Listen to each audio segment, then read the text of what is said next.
सभी दर्शकों को जय भीम और एक बार फिर से स्वागत है आपका मूल्यांकन चैनल में। दर्शकों, आज की जो स्ट्रीम होने वाली है एक बड़े महत्वपूर्ण विषय पर होने वाली है, वो है न्यायपालिका में जो वर्तमान व्यवस्था है, उस पर आज हम चर्चा करने वाले हैं। थोड़ा संवेदनशील मुद्दा है, कुछ मुद्दों पे क्योंकि न्यायपालिका का मामला है तो कुछ मुद्दों पे हम खुलकर बात नहीं कह सकते, जैसे हम बाकी संस्थाओं के संदर्भ में कह देते हैं, पर फिर भी यहाँ ज़रूरी है कि इस मुद्दे पर हम बात करें। अनुमान ज़्यादातर आप देखेंगे कि इस विषय पर कहीं बात नहीं की जाती। तो आज हम बात कर रहे हैं न्यायपालिका में आरक्षण के ना होने वाले मुद्दे पर। थोड़ा सेंसिटिव है क्योंकि न्यायालय से संबंधित है। ऐसे मुद्दों पे जनरली ना लिखा जाता है, ना ज़्यादा बात की जाती। ठीक? फिर भी इस मुद्दे को हम उठा रहे हैं क्योंकि उठाने के पीछे का एक बड़ा कारण है। हाल ही में आपने ये देखा होगा कि भाई कुछ दलित न्यायाधीशों को न्यायालय में भेजा गया और मीडिया में इस मुद्दे को बड़ा बढ़-चढ़ कर दिखाया गया कि जैसे बहुत बड़ा कोई विजय हासिल कर ली हो, कोई विक्ट्री हासिल कर ली हो और अब तो सामाजिक न्याय की लड़ाई संपूर्ण हो गई। ठीक? तो न्यायालय के क्या सूरत-ए-हाल हैं देश में? आज हम इस पर बात करेंगे और आज हम इस पर बात करेंगे कि ऐसी संस्थाएँ जहाँ पर आरक्षण नहीं होता, वहाँ जातिवाद किस तरह से काम करता है। ठीक? तो दर्शकों, मैं जातिवाद शब्द इस्तेमाल करूँगा न्यायालय की गरिमा को ध्यान में रखते हुए। असलियत में मुद्दा तो ब्राह्मणवाद का है, ठीक? लेकिन न्यायालय की गरिमा को भी थोड़ा ध्यान में रखना है, ठीक? तो जहाँ-जहाँ आरक्षण नहीं होता, वहाँ जातिवाद कैसे काम करता है, कैसे कब्ज़े कर लेता है, कैसे खास वर्ग के प्रभुत्व हो जाते हैं, आज हम इसे देखेंगे। और पिछले 70 सालों में भारतीय न्यायालय में कौन से जात वर्ग के लोगों ने शासन किए, वो वहाँ पर रहे, इसे भी देखेंगे हम। और इसके साथ में इस विरोधाभास को भी देखेंगे। अक्सर ये प्रश्न उठता है कि भाई चलिए ठीक है, खास जाति के लोग हैं, बैठ रहे हैं, लेकिन इससे फ़र्क क्या पड़ता है? तो फ़र्क ये पड़ता है कि जहाँ पर भी आरक्षण नहीं है, खास जाति वर्ग के लोगों का जमावड़ा है, वो अपने ही लोगों को सुविधाएँ देते हैं, ये फ़र्क पड़ता है। तो मैं आज आपको उस विरोधाभास को भी बताऊँगा कि कैसे खतरनाक विरोधाभास भारत में 70 सालों में विकसित हुआ है।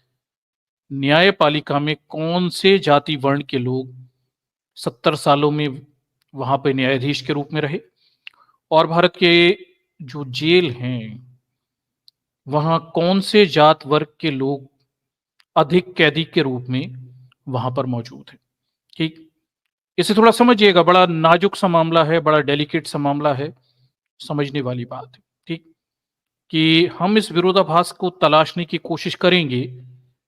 क्या न्यायपालिका में न्यायाधीश के रूप में जो लोग खास वर्ण वर्ग के लोग काम कर रहे हैं, क्या उस वर्ग के लोग भी अधिकतर मात्रा में कैदी के रूप में रहते हैं? या फिर जो लोग न्यायालय में कैद जज के रूप में काम नहीं कर पाते, उस वर्ग के लोग कैदी के रूप में ज़्यादा रहते हैं? ये मूल मुद्दा है, इस पर आज हम बात करेंगे। बड़ा संवेदनशील मुद्दा है क्योंकि इसी से, इन डेटा से, इन आंकड़ों से आपको ये पता चलेगा कि इस देश में कौन से वर्ग, जात वर्ग के लोगों के लिए न्याय पाना सुलभ और आसान है और कौन से जात वर्ग के लोग हैं जिनके लिए न्याय तक पहुंच संभव ही नहीं है और उनसे देश के जेल भरे हुए हैं। ठीक है? थोड़ा इसे समझिएगा। हालाँकि किसी व्यक्ति का अपराधी तय होना, ना होना, वो कानूनी मामलों का मुद्दा भी रहता है, सामाजिक मुद्दे भी रहते हैं, गरीबी, अमीरी, अपराध, मानसिकता, बीमारी, कई कारणों से लोग अपराधी बन जाते हैं। ये सब तो बात है, लेकिन भारत में कुछ अलग ही उल्टी गंगा बह रही है। यहाँ कुछ खास जाति वर्ग के लोग ही अपराधी क्यों हैं और जेलों में क्यों हैं? और कुछ खास जाति वर्ग के लोग इतने योग्यतावान पैदा होते हैं कि वो सीधे न्यायाधीश बन जाते हैं। ये बड़ा विचित्र है। कम से कम आंकड़े तो हमें यही दिखा रहे हैं, हमें तो इसी विरोधाभास को दिखा रहे हैं कि जो मुख पुत्र हैं, वो विशेष गुण लेके पैदा होते हैं, सीधे न्यायालय तक की उनकी पहुँच बड़ी सुविधाजनक है, सीधे न्यायाधीश बनते हैं। और जो बेचारे शूद्र पुत्र हैं, पैरों से पैदा हुए हैं, उनके लिए जेल तक की जो रास्ते हैं, वो बड़े आसान हैं, सीधे जेल में जाकर अंत होते हैं। तो आज हम आंकड़ों के साथ इस मुद्दे पर बात करेंगे। बड़ा गंभीर मुद्दा, ये पार्ट 1 रहेगा। पार्ट 2 में हम इस मुद्दे पर भी बात करेंगे कि क्यों न्यायालय में न्यायाधीशों के पदों में और अन्य पदों में आरक्षण होना चाहिए। बगैर आरक्षण के इस देश में कोई भी संस्था सही से काम नहीं कर सकती। ठीक, वहां परेशानी बनी रहती है क्योंकि खास जाति वर्ग के लोग वहां कब्जा करके बैठ जाते हैं और पूरी संस्था को वो अपने हिसाब से मोड़ देते हैं, अपनी सुविधा से चलाते रहते हैं और वहां न्याय पाना दूसरे वर्ग के लोगों के लिए एक बड़ा गंभीर और मुश्किल विषय बन जाता है। तो बड़ा गंभीर मुद्दा है दर्शकों, आज हम इस मुद्दे पे बात करेंगे और इसी मुद्दे को कोशिश करूंगा कि अभी इसमें बहुत सारा मटेरियल है कंटिन्यू करने के लिए कि क्यों न्यायालय में आरक्षण की बेहद सख्त जरूरत है और एविडेंस के साथ, आर्टिकल एविडेंस प्रूफ के साथ कि कैसे न्यायपालिका में भी जातिगत भेदभाव किए जाते हैं सबॉर्डिनेट्स के साथ, जो कमजोर वर्गों के लोग हैं उन सब के साथ हम बात करेंगे। तो थोड़ा बड़ा मुद्दा है, एक एक करके इस बड़े न्यायिक व्यवस्था में आरक्षण ना होने के फायदे नुकसान के जो विषय है इस पर हम चर्चा करेंगे। फायदा तो क्या है, नुकसान ही है, इस पर हम बात करेंगे। और आज जो मुद्दा है, हम इस विरोधाभास को पहले तलाश लेते हैं कि ऐसा तो नहीं कि ये हमारा पूर्वाग्रह हो कि हमें ऐसा लगता हो कि केवल निम्न जाति के लोगों को जेलों में डाला जाता है क्योंकि न्यायाधीश उच्च जात वर्ण के हैं। तो इस मुद्दे को आज हम मूल्यांकन पर लेते हैं आंकड़ों से, डेटा से जो सरकारों ने जारी किए, और obviously we are talking about official datas. हम आधिकारिक आंकड़ों की ही बात करेंगे। आधिकारिक आंकड़े किस दिशा में इशारा कर रहे हैं, इस देश की सूरत हाल वास्तव में क्या है, तो हम आधिकारिक आंकड़ों की तरफ जाएंगे और उनके माध्यम से ही अपनी पूरी बात को यहां रखने की कोशिश करेंगे जो इतने समय समय पर सरकारों ने जारी किए।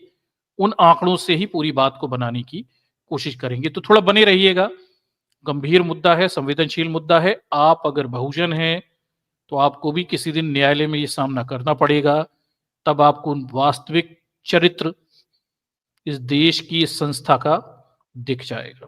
ठीक, और उससे पहले अगर आप इस चीज को समझ लेते हैं, जान लेते हैं, तो आपको वहां जाकर चीजों को किस तरह से डील करना है थोड़ा ज्यादा बेहतर पता रहेगा कि आपका वहां किस तरह से स्वागत किया जाएगा। आपको पता होगा तो आप उन चीज के लिए मेंटली प्रिपेयर रहेंगे।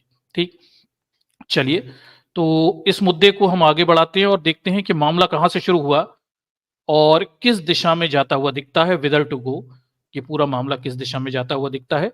हम न्यायपालिका में आरक्षण के मुद्दे पर भी चर्चा करेंगे। तो थोड़ा सा बैकग्राउंड आपको बता देता हूं कि हम मुद्दे पे क्या बात कर रहे हैं। तो दर्शकों देखिए, मामला यह है कि भारत के संविधान ने यह व्यवस्था की थी कि न्यायपालिका में भी आरक्षण होना चाहिए।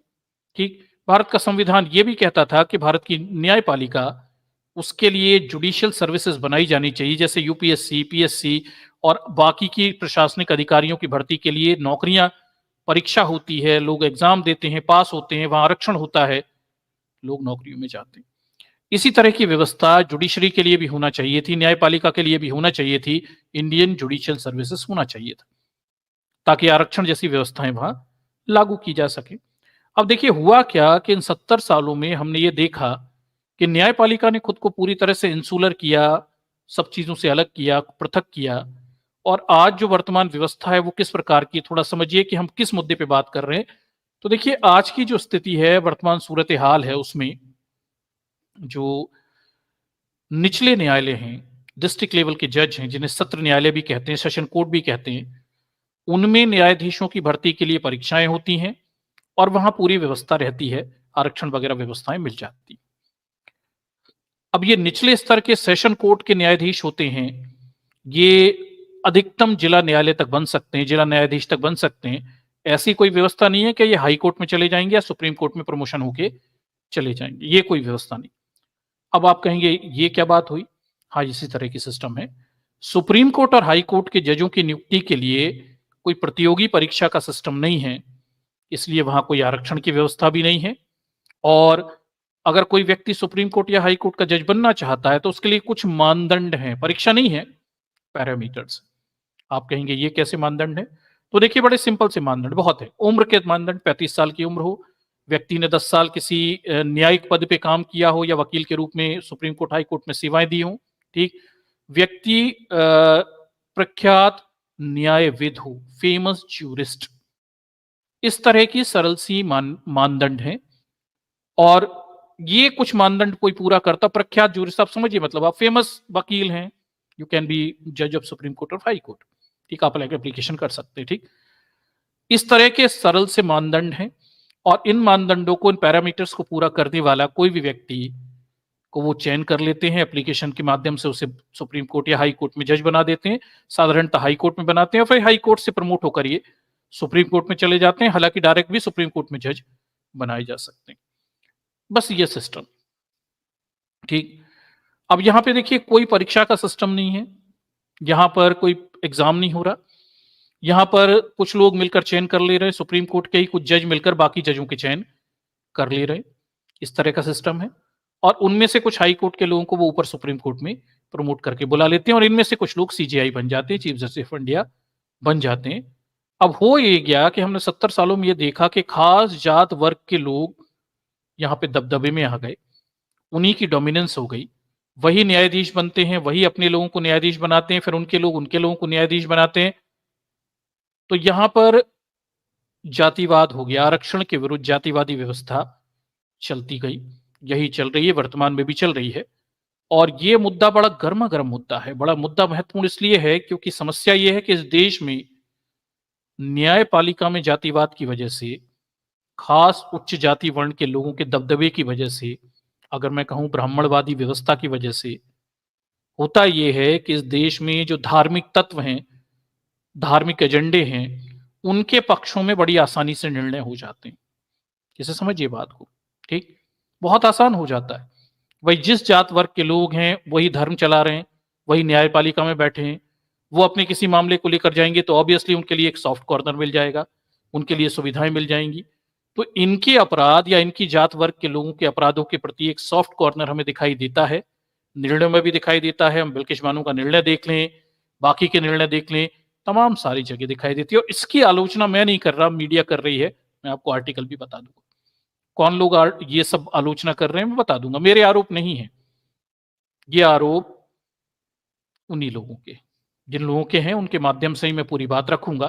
तो ये मेरी बात नहीं है, जो भी मुद्दा बात कह रहा हूं, न्यायपालिका में चाहे खास जाति वर्ग के लोगों के दबदबे की या किसी खास किस्म के लोगों के फायदा पहुंचाने के, सारे आरोप पब्लिक डोमेन में हैं, वहीं पर हैं, और हमें उन आरोपों से ज्यादा मतलब नहीं है। हमें मुद्दा आरक्षण से है, हमारा इशू भी नहीं है वो चीज कि कौन क्या करता है, कौन न्याय देता है नहीं देता, वो उनके मुद्दे हैं।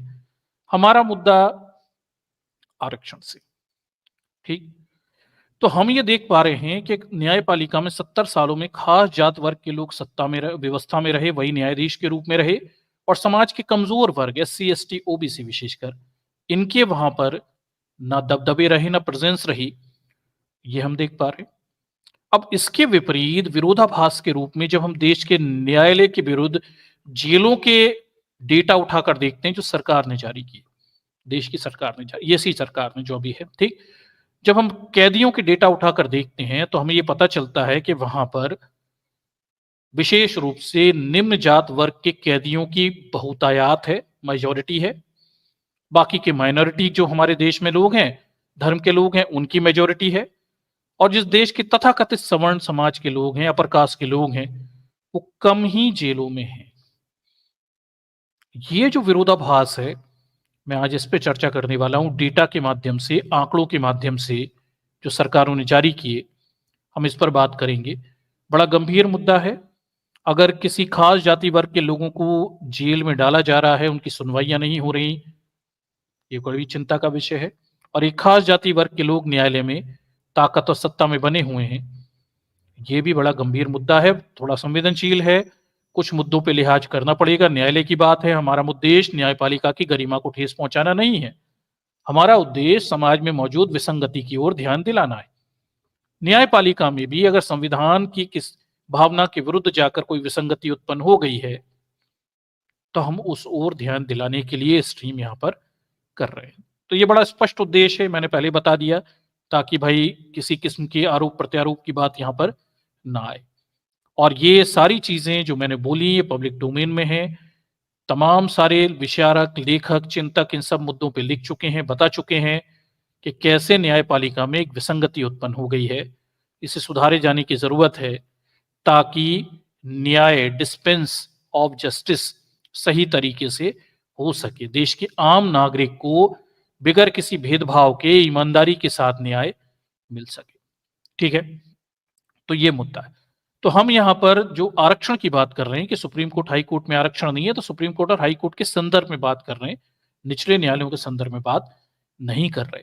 ठीक, तो इस मुद्दे को लेकर आज हम इस विरोधाभास की तरफ आपका ध्यान दिलाएंगे, उस डेटा की तरफ ध्यान दिलाएंगे जो जनरेट हुआ है इतने सालों में, और वो डेटा हमें क्या बताता हुआ दिखाई देता है। तो चलिए मैं प्रेजेंटेशन के माध्यम से आपको आंकड़ों की इस बाजीगरी को, आंकड़ों के इस खेल को, आंकड़ों की इस उत्पत्ति को जो 70 सालों में हुई है, उसकी तरफ लेके चलता हूं, और उसे समझिए कितना खतरनाक सा एक चक्र चल रहा है। यहां एक ऐसी सरकार है जो खास धर्म के लोगों की है, दूसरी तरफ न्यायपालिका पालिका में भी वही लोग धर्म वाले, उसी खास धर्म जाति वाले लोग सत्ता में हैं, कब्जा करके बैठे हैं। दोनों एक दूसरे को कॉम्प्लीमेंट करते रहते हैं।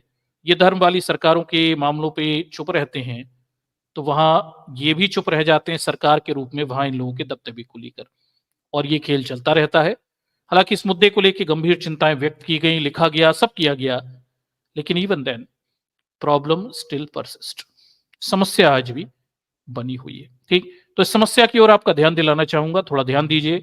मामला संवेदनशील है, गंभीर है, लोग जेलों में सड़ रहे हैं क्योंकि जातिवादी व्यवस्था न्यायालय पे हावी है। ठीक, थोड़ा ध्यान रखिएगा, ऐसे गंभीर मुद्दा है, ये कोई हंसी मजाक का मुद्दा नहीं है, लोगों के जीवनों का मुद्दा है। चलिए तो प्रेजेंटेशन की तरफ चलते हैं और आंकड़ों को देखते हैं, क्या आंकड़े जनरेट हुए।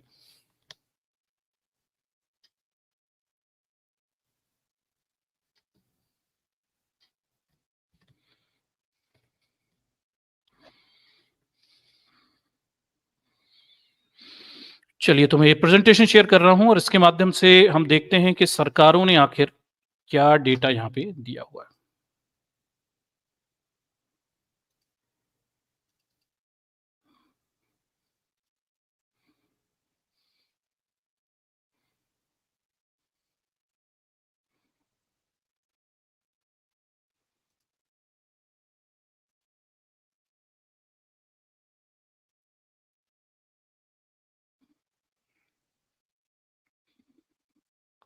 तो चलिए ये मैंने स्क्रीन शेयर की हुई है और देखिए ये कुछ समय में आपके सामने लोड होगी, और फिर हम इस डेटा के माध्यम से समझेंगे कि आखिर पर्देदारी क्या है और छुपाया क्या जा रहा है।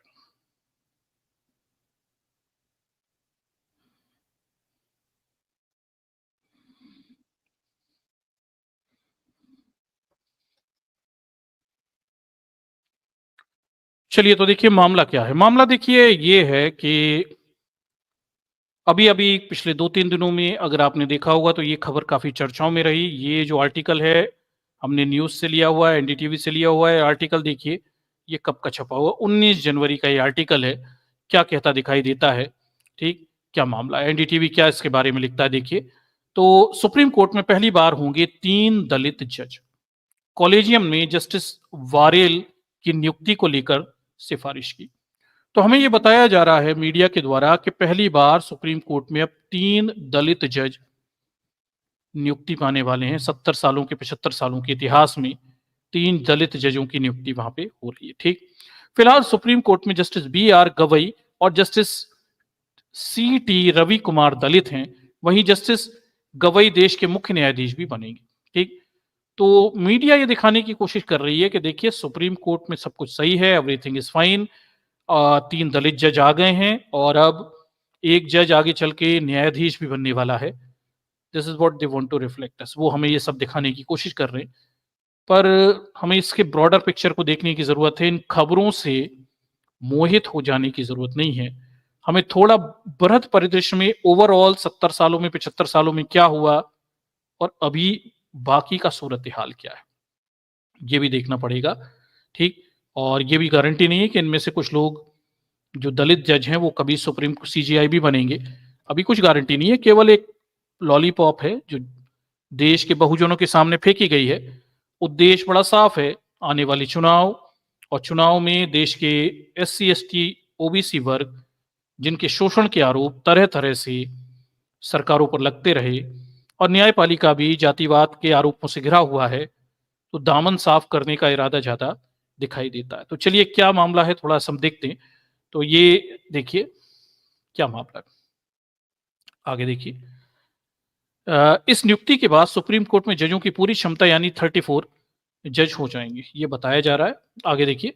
सुप्रीम कोर्ट का एक और जज मिलेगा, इसको लेकर सुप्रीम कोर्ट कॉलेजियम में केंद्र सरकार की सिफारिशें भेज दी हैं। कर्नाटक हाई कोर्ट के chief justice Prasanna B Varela, ठीक है, वारेले को सुप्रीम कोर्ट जज नियुक्त करने की सिफारिश की गई है। इस नियुक्ति के बाद जस्टिस वारेल सुप्रीम कोर्ट के तीसरे दलित जज होंगे। साथ ही इस नियुक्ति के बाद पहली बार होगा जब सुप्रीम कोर्ट में 3 दलित समुदाय के जज होंगे, ठीक है। यह फैसला CJI DY. Chandrachud, Justice Sanjiv Khanna, Justice BR. Gavai, Justice Suryakant और जस्टिस अनिरुद्ध बोस के कॉलेजियम का है। इस नियुक्ति के बाद सुप्रीम कोर्ट में जजों की पूरी क्षमता 34 हो जाएगी, ठीक है। ये बात है।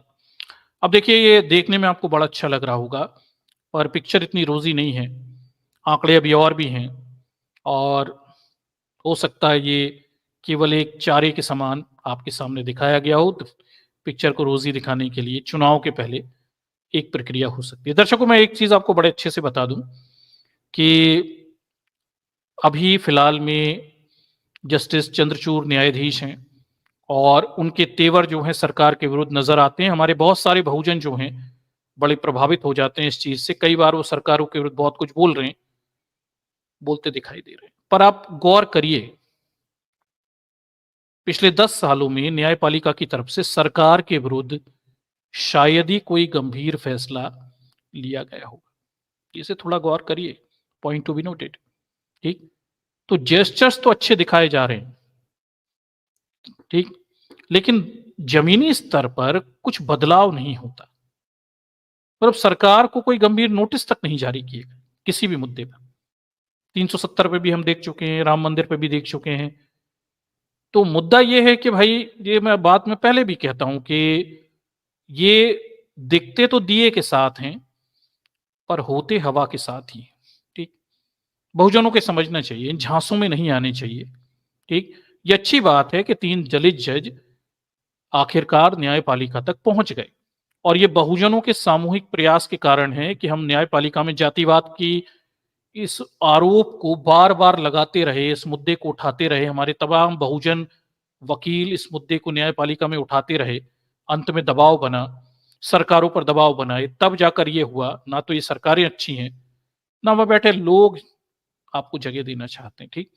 ये दबाव है, प्रेशर है जो बनता चला जा रहा है। बहुजन एकता जितनी मजबूत संगठित हम होते जाएंगे, उतनी हमारे लिए रास्ते संवैधानिक संस्थाओं में बनते हुए चले जाएंगे। इसे ध्यान रखिएगा, ये रास्ते जो बन रहे हैं, ये हमारी एकता, संगठन, जागृति, इसका परिणाम, ठीक। सरकारें कोई भी हों, जी, कोई भी न्यायपालिका में बैठा हो, जब एकता और संगठन होंगे तो जगह देनी पड़ेगी, ठीक है। तो आगे देखिए क्या स्थिति है, ठीक। फिलहाल सुप्रीम कोर्ट में जस्टिस बी.आर. गवई और जस्टिस सी.टी. रवि कुमार दलित हैं। वहीं जस्टिस गवई देश के मुख्य न्यायाधीश बनेंगे। न्यायमूर्ति बी.आर. गवई मई से नवंबर 2025 तक मुख्य न्यायाधीश होंगे। ये बात कही जा रही है दर्शकों। अब ये देखिए, इतना आसान भी नहीं होता, अंत में फैसले सरकार ही लेती हैं, और प्रमोशन में आपका नाम ऊपर होना एक अलग मुद्दा है, और फाइनल आपको सीजेआई बनने का मौका मिलना वो एक अलग मुद्दा है। देयर आर सम कॉम्प्लिकेशंस इस मामले में, काफी कॉम्प्लिकेशन है। पर मीडिया अभी बहुजनों को यही सब्जबाग दिखा रहा है कि देखिए, राष्ट्रपति भी दलित है, प्रधानमंत्री ओबीसी है, राज्यों में मुख्यमंत्री ओबीसी हैं कई सारे, और न्यायपालिका में जो आरोप लगते थे वो भी हमने सफाई कर दी है, 3 दलित जजों को ला दिया। क्या चीजें इतनी सरल और साधारण है, ये देखने की जरूरत है। आगे देखिए। कर्नाटक हाईकोर्ट के चीफ जस्टिस वारेला, 61 साल के जस्टिस वारेला महाराष्ट्र के औरंगाबाद के डॉक्टर बाबा साहेब अंबेडकर मराठवाड़ा विश्वविद्यालय से ग्रेजुएट हैं।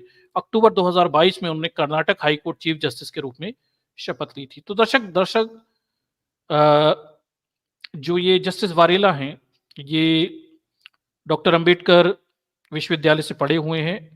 संभवतः डॉक्टर अंबेडकर की विरासत और उनकी दृष्टिकोण समझते होंगे, मैं उम्मीद करता हूं। उन्होंने नाम भी लिया अपने भाषण में बाबा साहब का, और मैं ये उम्मीद भी करता हूं कि वो ये जानते होंगे कि उनके समाज के लोगों के साथ किस स्तर पे अन्याय होता है। इस पद पर बैठने के बाद वो उम्मीद करूंगा कि बहुजनों के लिए वो कुछ सुविधाएं बेहतर एटलीस्ट न्याय दे पाए। मैं कुछ विशेष नहीं मांग रहा, बस न्याय दे पाए। ठीक, और ईमानदारी से तटस्थता से न्याय दे, बजाय इस व्यवस्था में केवल बैठकर केवल प्रतीकात्मक रूप से जगह भरने के वो कुछ काम भी करें। उम्मीद करूंगा कि कुछ अच्छा हो, इसकी उम्मीदें हैं।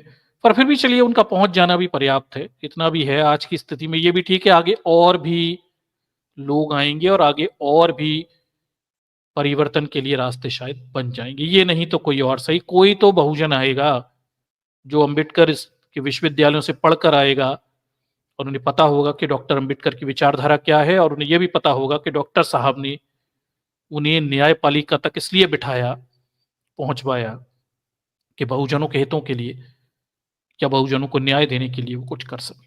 उम्मीदें हैं। ठीक, आगे देखिए। इसके बाद देखिए ये पूरा मामला कहां से शुरू हुआ। तो ये देखिए दलित 3 जज बन गए। अब ये देखिए इससे पहले की क्या बात। ठीक, और इससे पहले की बात हमें कहां मिलती है, तो हम ये देखते हैं कि भाई वर्डिक्टम क्या छापता है, उसे हम थोड़ा देख लेते हैं। वर्डिक्टम में एक खबर छपी थी 10 नवंबर 2023 को, और वो एक सरकाज़िम था। हमारे चीफ जस्टिस ऑफ इंडिया के ऊपर एक व्यंग था। किस तरह का व्यंग था, थोड़ा सा मैं पढ़ के बता देता हूं। CJI Chandrachud diversified Supreme Court. ठीक है, Supreme Court has only 14 Brahmin जज out of 34 senior advocate comment sarcastically write to law minister saying collegium should be practice diversity. ठीक है, तो ये देखिए एक सीनियर लॉयर हैं, अभी मैं नाम लेता हूं, बताता हूं, और उन्होंने हमारे चीफ जस्टिस के ऊपर एक व्यंग किया हुआ था कि भाई देखिए चंद्रचूड़ साहब ने बड़ी डाइवर्सिटी ला दी है सुप्रीम कोर्ट में, और इतनी डाइवर्सिटी ला दी है कि देखिए टोटल जजों में से देखिए 34 में से 14 जज ब्राह्मण हैं। ये व्यंग था। ठीक, उन्होंने किया हुआ था। और उसके बाद आप देखिए कि 3 दलित जजों की नियुक्ति की सिफारिशें होना, ये मैं समझता हूं एक प्रेशर है न्यायपालिका के ऊपर भी, क्योंकि आरोप बड़े दौर से लग रहे हैं, गंभीर लग रहे हैं, और कुछ करने की जरूरत दिखाई देती। ठीक, आगे देखिए। हाँ, ठीक, तो आगे देखिए, ये इन्होंने लॉ मिनिस्टर को ये बात लिखी हुई थी 10 नवंबर 2023 को। भारत के लॉ मिनिस्टर से कहा था कि इस मुद्दे को देखें। Senior advocate S Basavaraj of Karnataka High Court has written to Union Law Minister complaining about the lack of diversity among the judges in the Supreme Court and High Court. ठीक है, ठीक, और DYC Diversified Supreme Court court has only 14 Brahmin जज out of 34। तो इन्होंने एक letter लिखा हुआ था कि भाई देखिए लॉ मिनिस्टर साहब, मामला ये है कि चंद्रचूड़ साहब ने इतना डाइवर्सिफाइड, इतनी विविधता ला दी है न्यायपालिका में कि 34 में से 14 जज ब्राह्मण हैं। ठीक, ये व्यंग था। ठीक, आगे देखिए। In the Supreme Court of India, out of 34 judges, 14 are from Brahman community. Few will be retired as a Chief Justice of India. The letter says, as per his message on social media, the following judges of Apex Court are Brahman. तो उन्होंने नाम भी दिए कि कौन कौन ब्राह्मण है। चीफ जस्टिस DY चंद्रचूड़, ये नाम है ब्राह्मण जजों के जो वर्तमान में है। Justice Sanjay Kishan Kaul, justice Surya Kant, justice Abhay S Oka, justice BV Nagarathna, justice Bela M Trivedi, justice PS Narasimhan, justice Sudhanshu Dhulia, justice Manoj Mishra, justice Arvind Kumar, justice Prashant Kumar Mishra, justice KV Viswanathan, justice AV Bhatti and justice Satish Chandra Sharma. ठीक, तो इन्होंने ये नाम भी बता दिया है जो 14 लोग इस समय, 34 में से 14 जज ब्राह्मण हैं, उनके इन्होंने नाम भी डिस्क्लोज किए। उन्होंने कहा देखिए इतनी विविधता देश में चल रही है कि 14 में से 34 में से 14 सुप्रीम कोर्ट के जज सीधे ब्राह्मणी हैं, और बाकी क्या पर कास्ट के हैं, तो बाकी लोगों के लिए जगह कहां बची। ठीक, आगे देखिए। फिर उन्होंने कहा कि देखिए आगे वो लिखते भी हैं कि ये तो ठीक है कास्टिज्म है, और Muslim candidate of appointment to Karnataka High Court, he says there is no Christian जज in Karnataka High Court. Karnataka High Court के भी हालात और खराब हैं। वहां पे भी देखिए 17 आउट ऑफ 17 जजेस बिलोंग टू 51 में से 17 जज कर्नाटक में ब्राह्मण कम्युनिटी के। इसे भी ध्यान रखिए दर्शकों, हाई कोर्ट्स में भी जो जजेस की स्थिति है वहां भी बड़ा दबदबा है ब्राह्मणों का। ठीक, इसे भी ध्यान रखिए। ये स्थिति है। इसके बाद हम देखते हैं कि न्यायालय में ये सब जो चल रहा था, बड़ा दबाव था, तो न्यायालय में 3 दलित जजों की नियुक्ति फिर होती हमें दिखाई देती है। लगता है कि इस दामन या आरोप को ढकने की कोशिश यहाँ पे की जा रही है सरकार और न्यायालय दोनों के द्वारा, ठीक। उसके बाद देखिए एक और न्यूज़ हमारे सामने दिखाई देती है। हम थोड़ा-सा बैकग्राउंड बना रहे हैं कि घटनाएँ क्या चल रही हैं। 2018 के बाद 4 उच्च न्यायालय न्यायाधीशों में से 3 से अधिकों को उच्च जाति की नियुक्ति की गई, कानून मंत्रालय। अभी जो वर्तमान कानून मंत्री हैं, ये सब स्वयं लोकसभा में संसद में जवाब दे रहे हैं और बता रहे हैं कि 2018 से अब तक, ठीक, 4 देखिए के बाद 4 उच्च न्यायाधीशों में से 3 से अधिक उच्च जाति के थे। दर्शकों, इस थोड़ा बात को थोड़ा समझिए। इस देश में मोटा-मोटा 85% एससी, एसटी, ओबीसी हैं और 15% के करीब सवर्ण हैं, ठीक। अब न्यायपालिका में देखिए ये बात कही जा रही है कि हर 4 जजों में से 3 सवर्ण हैं। That's what they are saying. ये इनका कहने का मतलब है। तो 85% आबादी में से आबादी है, उसमें से 1 और जो 15% है उसमें से 3, 4 में से 3, ये रेशो है आपके हाई कोर्ट के जजेस का। ये वायर छाप रहा है, द वायर छाप रहा है। कब छाप रहा है? 15 दिसंबर 2023 को जवाब दिया है कानून मंत्री ने। देखिए क्या मामला है। केंद्र सरकार ने पहले ही न्यायिक नियुक्ति की कॉलेजियम प्रणाली की आलोचना की थी। ये सब बातें यहाँ पे लिखी हुई हैं। आलोचना से कुछ नहीं होने वाला। केंद्रीय मंत्री, कानून मंत्री अर्जुन राम मेघवाल ने 14 दिसंबर को राज्यसभा में 2018 और इस महीने की शुरुआत के बीच नियुक्त हुई न्यायालय की 3/4 से अधिक न्यायाधीश ऊंची जाति के। ये अर्जुन राम मेघवाल खुद ही निम्न जाति से हैं और ये खुद ही कानून मंत्री भी हैं और यही बता रहे हैं कि 18 से अब तक, मतलब सरकार तो 2014 से है, इन्हें पूरा डिटेल देना था, पर 18 से लेके अब तक के आंकड़े ये बता रहे हैं कि 4 जजों में से 3 सवर्ण होते हैं और एक ही मात्र एससी, एसटी, ओबीसी का है। अब आप अंदाज लगाइए कि न्यायपालिका में क्या चल रहा है, न्याय किसे मिलेगा और किसे नहीं मिलेगा, या किसके लिए मुश्किल हो जाएगा। आप अंदाज लगा लीजिए। ये हाई कोर्ट्स की बात हो रही है। सुप्रीम कोर्ट का डेटा अभी मैं आपको पूरा डिटेल 70 सालों का ही रखूंगा। उसके बाद हम कैदियों की तरफ जाएंगे, ठीक। देखिए दर्शकों, इसे सुनिए, इसे समझिए। Things are very serious. चीजें देश में बड़ी गंभीर हैं और ये जो हम बात कर रहे हैं ये बहुत बुरा है। लोग भोग रहे हैं, पीपल आर फेस कर रहे हैं।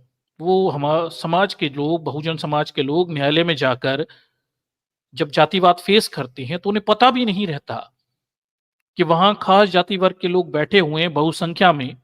वो उनसे न्याय पाना या उनसे सुविधा ले लेना या उनसे न्याय की उम्मीदें करना बहुत मुश्किल है आपके लिए, ठीक। जातिवाद ये करता है। जातिवाद की वजह से वो अपने जो ताकतवर वर्ग है उसके पक्ष में बातें कर रहे हैं और जो कमजोर वर्ग है उसका प्रतिनिधित्व ही नहीं है वहां पे, उन्हें सुविधाएं लेने में काफी मुश्किल हो रही है। आगे देखिए, मेघवाल उत्तर प्रदेश के भाजपा सांसद हरनाथ सिंह यादव के उस सवाल का जवाब दे रहे थे जिसमें उन्होंने पूछा कि क्या उच्च न्यायालय और उच्चतम न्यायालय में न्यायाधीशों की नियुक्ति के लिए जाति आधारित आरक्षण है, ठीक है। उन्होंने प्रतिक्रिया में कहा कि 2018 से 6 सितंबर के बीच देश के उच्च न्यायालय यानी हाई कोर्ट में नियुक्त 650 न्यायाधीशों में से 492 उच्च जाति के, 76%। हाई कोर्ट्स में 76% जज उच्च जाति के, 15% वाले लोग 76% हैं हाई कोर्ट्स में। 77 जज ओबीसी के हैं यानी 12%, 36 जज अल्पसंख्यक हैं यानी 6%, अल्पसंख्यक यानी बाकी के धर्मों के लोग, ये 6%, 20 एससी हैं 3%, 3 थे, 12 एसटी यानी 2% और 13 न्यायाधीश अज्ञात पृष्ठभूमि के यानी 13 का कोई बैकग्राउंड, उनकी क्या जात वगैरह है या कोई मानते भी हैं वो क्लियर नहीं है, ठीक है। तो ये हाई कोर्ट्स के सूरत हाल हैं। अभी सुप्रीम कोर्ट के डेटा पे चलेंगे, पर हाई कोर्ट में हालात देखिए, 76% जजेस आर फ्रॉम अपर कास्ट, ठीक। और इस आंकड़े को राज्यसभा में देश के कानून मंत्री ही पढ़ रहे हैं और वही पढ़ रहे हैं जिन्होंने इन जजों की नियुक्ति के लिए सहमति, इसी सरकार ने 2018 से 2024 के बीच में ये जजों की नियुक्ति के लिए सहमति दी हुई है। तो सरकार खुद अलग भी नहीं हो सकती इससे कि इन्होंने नहीं कहा, क्योंकि जजों की नियुक्ति के लिए कॉलेजियम से यानी सुप्रीम कोर्ट के कॉलेजियम से रिकमेंडेशन आते हैं। फाइनल डिसीजन तो सरकार ही लेती है, इस जज को अपॉइंट किया जाएगा या नहीं किया जाएगा। तो सरकार भी इसमें शामिल है, सरकार इससे अलग नहीं हो सकती। इसलिए बोल रहा हूं क्योंकि अर्जुन राम मेघवाल यही कह रहे हैं कि ये गलत है, वैसा है। अरे तो अपॉइंटमेंट तो आप ही लोगों ने किए, सुप्रीम कोर्ट ने तो केवल रिकमेंडेशन दिए, फाइनल अपॉइंटमेंट तो राष्ट्रपति के साइन से आप ही करवा रहे हैं। ठीक, इसे थोड़ा समझिए। आगे देखिए, मेघवाल ने डेटा उन न्यायाधीशों द्वारा प्रदान किया गया था जिनकी नियुक्ति के लिए सिफारिशें की गई थी। ठीक है, तो ये डेटा भी पूरा नहीं है दर्शकों, जिन जिन न्यायाधीशों की सिफारिशें की हैं उसके आधार पे है, इसे थोड़ा समझिए। मेघवाल ने कहा कि 2018 से 2 सितंबर के बीच उच्च न्यायालयों में 650 न्यायाधीशों में से 23 एससी, ठीक है, ये देखिए,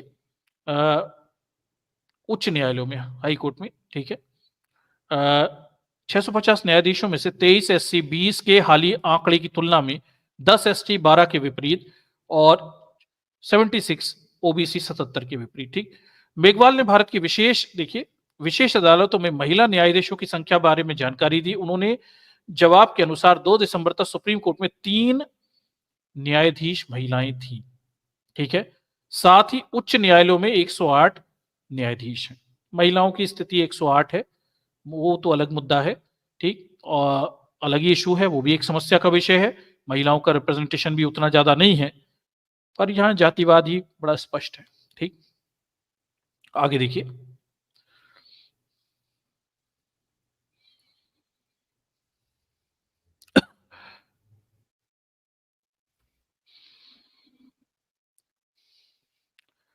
मेघवाल की नवीनतम प्रक्रिया के अनुसार उच्च न्यायालय के न्यायाधीशों की कुल संख्या 709 लेते हुए भारत के उच्च न्यायालयों में महिला न्यायाधीशों का अनुपात 14% है। ठीक, इन्होंने फिर से इम्प्रोवाइज भी कर दिया अपने स्टेटमेंट को बाद में मेघवाल ने, और जो बाद में सिलेक्ट हुए उन सबको जोड़ दिया। फिर बाद में उन्होंने 709 के आधार पर 14% के करीब महिलाओं की नियुक्ति की बात मेघवाल यहाँ पे कर रहे हैं। तो दर्शकों, ये तो कुल मोटा मोटा बात है कि अगर आप देखें तो देश में 79% जज जो हैं वो अपर कास्ट के हैं हाई कोर्ट में, ये हमें दिखाई दे रहा है। सुप्रीम कोर्ट में अगर हम देखें आज की स्थिति में 34 में से 14 जज सीधे ब्राह्मण ही हैं, बाकी के भी अपर कास्ट के ही होंगे। 3 जज दलित समुदायों के पहुंच गए, ये हमें दिखाई दे रहा है। ये स्थिति आज की स्थिति में हमें पता चल रही है। तो ये आपके न्यायपालिका के आंकड़े हैं जो वर्तमान सूरत हाल को दिखा रहे हैं, ये आज की स्थिति है। पर हमारे सामने ये भी प्रश्न खड़ा होता है कि आंकड़े क्या आज ही बिगड़ गए? What is the history of 70 years? हमारे 70-75 सालों के जो लोकतांत्रिक इतिहास है उसमें क्या रहा? ये क्वेश्चन भी खड़ा हुआ है। ठीक, क्वेश्चन गंभीर है, क्योंकि उसी के माध्यम से हमें देश की एक ब्रॉडर पिक्चर पता चलेगी कि चलिए ये जो आज की स्थिति है ये तो कह दोगे ये सरकार है, पर सरकार वाला मुद्दा नहीं रह गया। 70 सालों में कई सरकारें आई और गईं, क्या न्यायालय की सूरत हाल बदला? क्या वहां जातिवाद में कमी आई? क्या वहां वहां जो खास ब्राह्मण जाति के लोगों की दबदबे हैं उसमें कोई कमी आई? तो चलिए इसको भी हम 75 सालों के एक ब्रॉडर पिक्चर को भी यहां पर देखते हैं।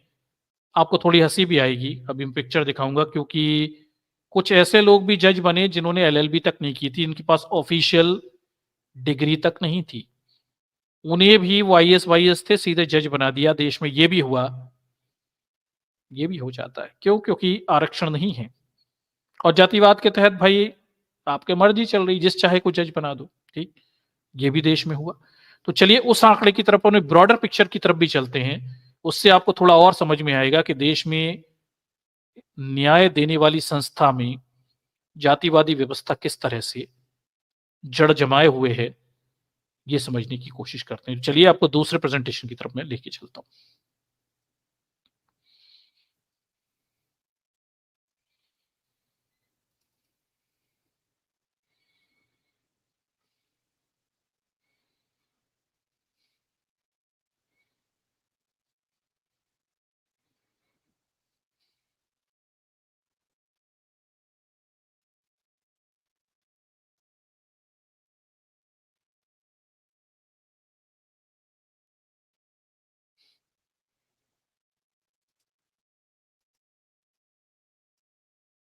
चलिए मैंने स्क्रीन शेयर कर दी आपके सामने।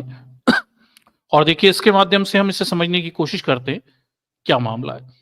तो ये देखिए ये जो पूरा मामला है, इस तरह के डेटा बहुत कम जनरेट होते हैं, लंबे एनालिसिस भी कम जनरेट होते हैं और कम ही लोग इसका एनालिसिस करके सामने रखते हैं क्योंकि आंकड़े उपलब्ध नहीं होते, इसलिए बड़ी मुश्किल आती है विशेषकर न्यायपालिका के संदर्भ में इस तरह के 70 सालों का कुछ आंकड़ा रखने की कोशिश करना। तो ये जो आर्टिकल था ये बार और बेंच में छपा हुआ था। क्या मामला है थोड़ा इसे मैं आपके सामने लेके चलता हूं कि बार और बेंच में ये आर्टिकल छपा था और इसमें एक लंबा एनालिसिस करके बताया कि कैसे 70 सालों में न्यायपालिका में कौन कौन सी जात वर्ग के लोग सत्ता में रहे, ये यहाँ पे इन्होंने बताया हुआ है। लंबा आर्टिकल है, ठीक। और इसमें जो डेटा लिया है 2021 तक का इन्होंने डेटा लिया हुआ है, तब ये प्रकाशित हुआ था 21 में। और ये क्या बात कह रहा है, अभी वर्तमान हालात मैंने अभी थोड़ी देर पहले बता दिए, 70 सालों के क्या हाल है इसे और देख लेते हैं, ठीक है। चलिए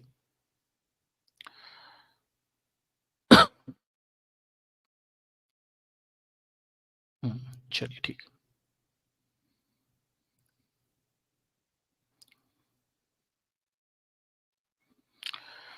देखिए तो 1947 तक सक्रिय रहे भारतीय सिविल सेवा आईसीएस के अधिकारियों को सुप्रीम कोर्ट के न्यायाधीश के रूप में नियुक्त किया जा सकता था। अंग्रेजों के जमाने में जो इंडियन सिविल सर्विसेज के अधिकारी थे, जो आईएएस वगैरह होते थे, उन्हें सुप्रीम कोर्ट का जज वगैरह बना देते थे, भले ही उनके पास लॉ की डिग्री हो ना हो।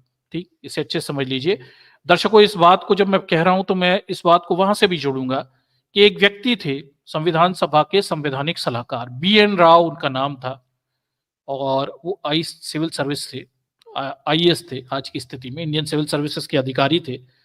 अब मजेदार बात देखिए कि नेहरू से उनकी काफी अच्छी मित्रता थी, सरदार पटेल के प्रिय थे, तो उन्हें भारतीय संविधान का संवैधानिक सलाहकार बना दिया, कॉन्स्टिट्यूशनल एडवाइजर। अब परेशानी यह है कि जो बीएन राव है इसके पास तो कोई कानून की डिग्री नहीं थी, इसने तो ग्रेजुएशन किया था। क्योंकि अंग्रेजों के जमाने में सिविल सर्वेंट को भी न्यायिक पदों पर बिठा दिया करती थी, तो ये बीएन राव भी ऐसे कुछ न्यायिक पदों पर रहे और बाद में जब संविधान सभा बनी तो संविधान सभा के संवैधानिक सलाहकार अर्थात बाबू, टाइपिंग वगैरह करना और प्रशासनिक मामलों में कुछ सलाह वगैरह देने के लिए इन्हें वहां बिठा दिया बीएन राव को। और ये बीएन राव ही थे जो वहां पे संवैधानिक सलाहकार के रूप में बैठे हुए थे। और ये जब समितियों ने अपने अपने संविधान बना लिए, अपनी रिकमेंडेशन दी, तो इन बीएन राव से कहा इन्हें लेकर आओ टाइप वाइप करके व्यवस्था जमा के। तो फिर उन्होंने हवा में ये बात उड़ा दी कि भाई बीएन राव ने पहला संविधान का मसौदा तैयार किया था। तो भाई बीएन राव तो असक्षम थे इस काम को करने के लिए, उनके पास कोई न्यायिक डिग्री नहीं थी। संविधान जैसी चीज, कानून जैसी चीज बनाना तो बहुत दूर की बात है। वो केवल एक इंडियन सिविल सर्वेंट अधिकारी थे। अंग्रेजों के जमाने में इस तरह के न्यायिक पद उन्हें दे दिए जाते थे। कानून वानून बनाना उनकी विशेषज्ञता का विषय नहीं था। वो केवल सलाह वलाह देना, टाइपिंग वाइपिंग करना, ये सब बाबूगिरी के काम अच्छे करते थे। यही बीएन राव की स्थिति थी संविधान सभा में। डॉक्टर अंबेडकर जिनके पास ऑफिशियल डॉक्टरेट की डिग्री थी, वकील थे, लॉ, उनके पास कई सारी पीएचडियां थी, रिसर्च थी, ठीक, वो संविधान सभा की मसौदा कमेटी के, ड्राफ्ट कमेटी के हेड थे। उनके नेतृत्व में ही भारत का पूरा संविधान बना है। बीएन राव को पास ना तो डिग्री थी ना विशेषज्ञता थी, तो बीएन राव कैसे संविधान बना देगा भाई? ये प्रश्न खड़ा होता है। भाई जिस व्यक्ति ने कानून, विधि, नियम पढ़े ही नहीं, जो सिविल सर्वेंट है, एक अधिकारी है, बाबू है, वो कैसे कानून बना देगा? कानून बनाना विशेषज्ञता का काम है, जिसके पास डिग्री है, रिसर्च है, बाबा साहब के पास थी। तो बीएन राव का बाबा साहब से जब तुलना की जाती है तो इसे थोड़ा समझिए कि ये बहुत छोटी, बहुत ही निम्न स्तरीय तुलना है। कोई सिविल सर्वेंट जो ग्रेजुएशन करके आईसीएस का एग्जाम देकर, आज की डेट में भी आईएएस आईपीएस बन जाते हैं, ग्रेजुएट रहते हैं मिनिमम, उनके पास लॉ की डिग्री थोड़ी होती है, वो लॉ एक्सपर्ट नहीं हो सकते। उसके लिए लॉ में डॉक्टरेट की डिग्री चाहिए, वकालत की डिग्री चाहिए, अनुभव चाहिए, जो बाबा साहब के पास था। वही कानून बना सकते। ठीक, ये अंतर है बीएन राव में और आईसीएस, इंडियन सिविल सर्विसेज के अधिकारी बीएन राव के बीच का। ठीक, तो ये तुलना बड़ी बचकानी है। जब ये लोग करते हैं तुलना तो बड़ी बचकानी सी तुलना हो जाती है। यहां ये फैक्ट था तो मैंने आपको इसे क्लियर कर दिया कि देखिए पहले अंग्रेजों के जमाने में सिविल सर्वेंट लोगों को भी सुप्रीम कोर्ट का जज बना देते थे, न्यायाधीश बना देते थे, भले ही उनके पास लॉ की कोई विशेष जानकारी हो ना हो, ना डिग्रियां भी ना हो, पर बन जाते थे। ठीक, कम से कम 6 न्यायाधीश आईसीएस के अधिकारी थे। ये अंग्रेजों के जमाने में 6 न्यायाधीश ऐसे थे जो इंडियन सिविल सर्विसेज से आए थे, न्यायाधीश बन गए थे। अब इनके पास ना डिग्री, ना पढ़ाई, ना कुछ, बना दिया। आप करते रहो काला पीला जो करना है, बंद करते रहिए नियमों के अनुसार जो है, आईपीसी वगैरह उसके हिसाब से। ठीक, ये देखिए आगे देखते हैं।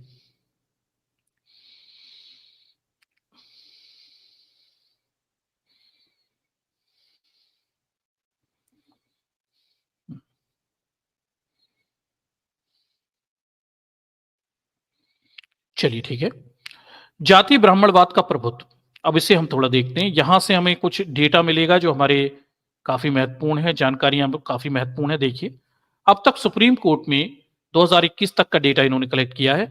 अब तक सुप्रीम कोर्ट में 247 जजों की नियुक्ति हो चुकी है। सुप्रीम कोर्ट की बात हो रही है दर्शकों, और यह भी बता दिया कि वहां आरक्षण नहीं होता। ठीक, प्रारंभ में न्यायाधीशों की अधिकतम संख्या 8 थी, इसके बाद बढ़कर 34 कर दी गई। इस आलेख को लिखने की तिथि तक 247 न्यायाधीशों में से 27 वर्तमान में कार्यरत थे। ठीक, 2021 तक ये बात है। अब देखिए क्या स्थिति है। उच्चतम स्तर पर न्यायाधीश पद पर ब्राह्मणों का वर्चस्व, ये बाकायदा इन्होंने 67 आर्टिकल में ही छाप दिया। परंपरागत रूप से उच्चतम स्तर पर न्यायाधीश पद पर ब्राह्मणों का वर्चस्व रहा है। आईएएस की पुष्टि के लिए आजादी के बाद आंकड़ों को देखते हैं। जब हमने संविधान अपनाया और स्वतंत्रता प्राप्त की तो न्यायमूर्ति एच.जे. कानिया सीजेआई बने और 5 अन्य संघीय न्यायालय के न्यायाधीश सर्वोच्च न्यायालय के न्यायाधीश बने। ये थे जस्टिस एम.पी. शास्त्री, फजल अली, एम.सी. महाजन, बी.के. मुखर्जी और एस.आर. दास। चूंकि संघीय न्यायालय में हमेशा एक मुस्लिम सीट होती थी, ठीक है, मुखर्जी और दास, चूंकि संघीय न्यायालय में हमेशा एक मुस्लिम सीट होती थी, इस न्यायमूर्ति फजल अली की नियुक्ति से इसकी आवश्यकता को पूरा किया गया। ठीक है, यह फेडरल कोर्ट होता था तब की बात हो रही है। तो हमारे पास सभी ऊंची जाति के हिंदू और एक मुस्लिम जज थे, जिनमें से 2 ब्राह्मण, देखिए शास्त्री और मुखर्जी थे। तो शुरुआती 6 जजों में से 2 ब्राह्मण थे, यानी 33%। जब आजाद हुए दर्शकों तो कोरम 6 का था न्यायपालिका सुप्रीम कोर्ट का, उसमें एक तो सीट थी, वो तो मुसलमान के लिए थी, तो वो तो चलिए फजल अली को मिल गई। देखिए, मुसलमानों के लिए सीट पक्की थी, लेकिन SC ST OBC के लिए नहीं थी। इसे समझिए बात को, ये आजादी के बाद की बात हो रही। ठीक, 6 का कोरम था। 6 में से देखिए, ये देखिए 2 तो सीधे सीधे ब्राह्मण है, बाकी के अपर कास्ट। पूरा ही जातिवाद चल रहा था वहां पे, और ब्राह्मणवाद तो 33%, आंकड़ों में 33%। ये आजादी के बाद के हालात हैं। सोचिए, आप कल्पना करिए कि उस समय कोई दलित, SC ST OBC बहुजन न्याय मांगने सुप्रीम कोर्ट चला जाता होगा तो उसकी क्या खाल खींची जाती होगी, उसके हाल क्या होते होंगे, अंदाज लगाइए। Things were so pathetic. आज भी हालात बहुत नहीं बदले, और अब चलिए सोशल मीडिया का जमाना है, दबाव सब पे बहुत है। ठीक, इसके बाद पहली नियुक्ति एन चंद्रशेखर अय्यर की हुई, जिनकी संख्या 3 कर दी। जिन्होंने संख्या 3 कर दी, तो 7 में से जजों की संख्या इन्होंने 3 कर दी, मतलब 7 हो गए। ठीक, 7 में से 3 जजों का मतलब था कि 42% जज ब्राह्मण है। ठीक, अब 7 हो गए, 7 में से 42% हो गए, ब्राह्मण हो गए। ठीक, ये देख लीजिए। Justice M P. Shastri, justice Fazal Ali, ये पहला न्यायाधीशों का जो कोरम था उसकी बात हो रही है। देखिए, वर्चस्व है। इससे पता चला कि सुप्रीम कोर्ट में ब्राह्मणों के लिए एक निश्चित अघोषित प्रतिशत कोटा आरक्षित था। ब्राह्मणों का यह अघोषित कोटा आज तक कायम है। ये मैं नहीं कह रहा, ये बार बेंच का लेखक कह रहा है, देख लीजिए। ठीक, भारत के बारे देखिए, भारत के अब तक 47 मुख्य न्यायाधीशों में से कम 14 ब्राह्मण रहे। ये 2021 तक के आंकड़े हैं। 47 CJI बने, उनमें से 14 ब्राह्मण रहे। ठीक, इसे थोड़ा अच्छे से देख लीजिए, वर्चस्व की इंतहा देखिए। 47 में से 14 ब्राह्मण होते हैं, कितने? 3%। लेकिन सुप्रीम कोर्ट सारे महत्वपूर्ण पदों पे वर्चस्व देखिए। ठीक, किस स्तर का वर्चस्व है। ठीक, बहुत करीब है। आगे देखिए, जस्टिस कानिया और की असमय मृत्यु से पूरे सुप्रीम कोर्ट ने इस्तीफा देने की धमकी दी। न्यायमूर्ति पतंजलि शास्त्री, जिन्होंने CJI का पद संभाला, ने न्यायमूर्ति टी.एल. राम अय्यर को सर्वोच्च न्यायालय के न्यायाधीश के रूप में नियुक्त किया। इस प्रकार शक्ति संतुलन और ब्राह्मणों का प्रतिनिधित्व बना रहा। अब दर्शकों ये भी मजेदार देख लीजिए क्या लिखा हुआ है, पढ़िए जरा थोड़ा सा मैं आपको पढ़ा देता हूं कि जस्टिस कानिया की असमय मृत्यु से पूरे सुप्रीम कोर्ट ने इस्तीफा देने की धमकी दी। मतलब समझिए, अगर कोई गैर ब्राह्मण को बना दोगे तो इस्तीफा दे देंगे। ये बात हो रही है यहाँ पे, जो लेखक लिख नहीं रहा। ठीक, न्यायमूर्ति पतंजलि शास्त्री जिन्होंने सीजीआई का पद संभाला ने न्यायमूर्ति टी.एल. वेंकटरमन अय्यर को सर्वोच्च न्यायालय के न्यायाधीश के रूप में नियुक्त किया। इस प्रकार शक्ति संतुलन और ब्राह्मणों का प्रतिनिधित्व बना रहा। ठीक है, तो कार्यकारी ये बन गए पतंजलि शास्त्री, बाद में वेंकटरमन अय्यर बन गए, और इस तरह से जो शक्ति संतुलन था, वर्चस्व था न्यायपालिका में ब्राह्मणों का, ये बना रहा। तो इसे याद रखिएगा कि गैर ब्राह्मण को नियुक्ति के लेके धमकियां तक दी गई हैं कि हम सब इकट्ठा इस्तीफा दे देंगे अगर इन्हें नहीं बनाओगे। ये भी हो चुका है। ये सब पीडीएफ में डाल दूंगा, आप भी थोड़ा से ध्यान से देखिएगा। ये सब होता था देश में। ठीक, इन पर शायद आपकी नजर अभी तक नहीं पड़ी होगी, और ये आजादी के बाद हो रहा है। आप अंदाज लगाइए डॉक्टर साहब की लड़ाई कितनी कठिन थी। ठीक, और इनका वर्चस्व कितना मजबूत था, आज भी है, तब भी था। ठीक, आगे देख लीजिए। इस प्रकार शक्ति संतुलन और ब्राह्मणों का प्रतिनिधित्व बना रहा। इसका असर यह हुआ कि अब तक भारत के 47 मुख्य न्यायाधीशों में से कम 13 ब्राह्मण हैं। ठीक है, justice Shastri B K Mukherjee ब्राह्मण रहे। Justice Shastri B K Mukherjee, PB. Gajendragadkar, KN. Wanchoo, AN. Ray, YV. Chandrachud, ये वर्तमान चंद्रचूड़ साहब हैं, इनके पिताजी। ठीक, आर.एस. पाठक, ई.वी. वेंकटरमन और सब्यसाची मुखर्जी, रंगनाथ मिश्रा, एम.एन. वेंकट चेलैया, दीपक मिश्रा और एस.एस. बोबड़े। ये बोबड़े तक का इन्होंने काउंट किया था। ठीक, ये हमारे अब तक के मुख्य न्यायाधीशों के लगभग 27.6% है। जब तक 50वें सीजीआई की नियुक्ति होगी तो हमारे पास कम से कम 15 ब्राह्मण सीजीआई होंगे। तब तक ब्राह्मण मुख्य न्यायाधीशों का प्रतिशत 30% से अधिक हो जाएगा। ठीक है, 50वें तक का इन्होंने एक मोटा मोटा अनुमान लगा लिया, 30% तक ब्राह्मण। सीजीआई के टोटल में से 30% ब्राह्मण होते हैं। आप अंदाज लगाइए, वर्चस्व की इंतहा, ताकत की इंतहा, शक्ति की इंतहा 3%, 3.5% लोगों की। ठीक है,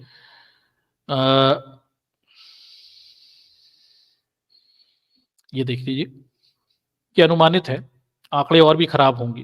ठीक, 1950 से 1970 तक संशोधन के बाद सर्वोच्च न्यायालय ने न्यायाधीशों की अधिकतम संख्या 14 थी। इस युग में ब्राह्मण न्यायाधीशों की संख्या जबरदस्त वृद्धि देखी गई। दर्शकों ये भी देखिए, 50 से 70 के बीच ब्राह्मण न्यायाधीशों की संख्या में जबरदस्त वृद्धि देखी गई। ठीक, नियुक्त किए गए व्यक्ति थे जस्टिस बी.आर. जगन्नाथ दास, टी.एल. वेंकटरमन, और ये तमाम सारे नाम यहाँ पे दे दिए गए। 50 से 70 के बीच बड़ा ब्राह्मणवादी काल यहाँ पे न्यायपालिका में आपको देखने को मिलता है।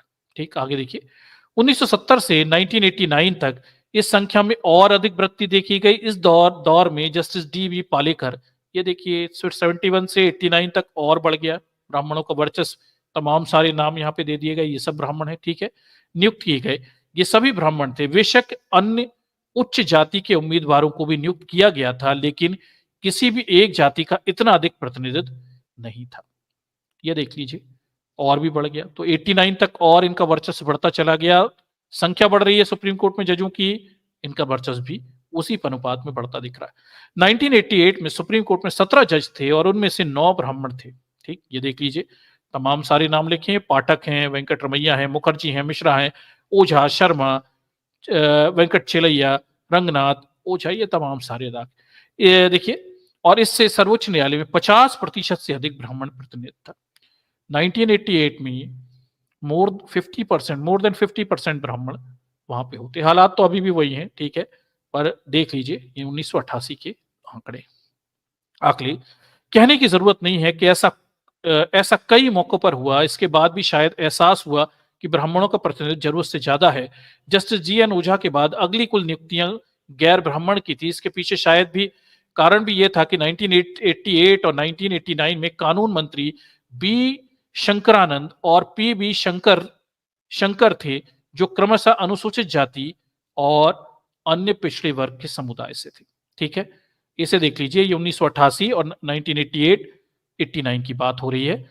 और 1988 89 की जब हम बात करते हैं 1988 से 1989 तक, तो जानते हैं दर्शकों ये सरकार किसकी थी? ठीक, इसे भी देख लीजिएगा। ठीक, तो इस समय थोड़ा देखिएगा किस तरह के लोग सत्ता में आए और उन्होंने किस तरह से इस ब्राह्मण वर्चस्व को चुनौतियां देना शुरू कर दिया। थोड़ा इस दौर को देखिएगा, आपको पता चलेगा ठीक क्या हो रहा है 88 और 89 में। ठीक, मंत्री बी शंकरानंद और पी बी शिव शंकर थे, जो क्रमशः अनुसूचित जाति और पिछड़े वर्ग से थे। ये मंत्री बने तो इन्होंने कानून मंत्री बने तो इन्होंने वहां इसे संतुलित करने की कोशिश की थी।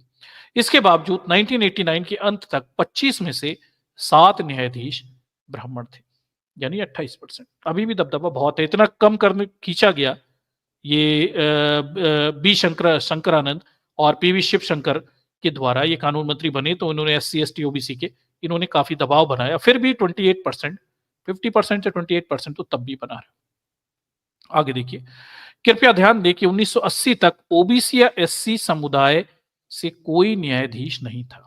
पॉइंट टू बी नोटिस, दर्शकों इसे ध्यान रखिए।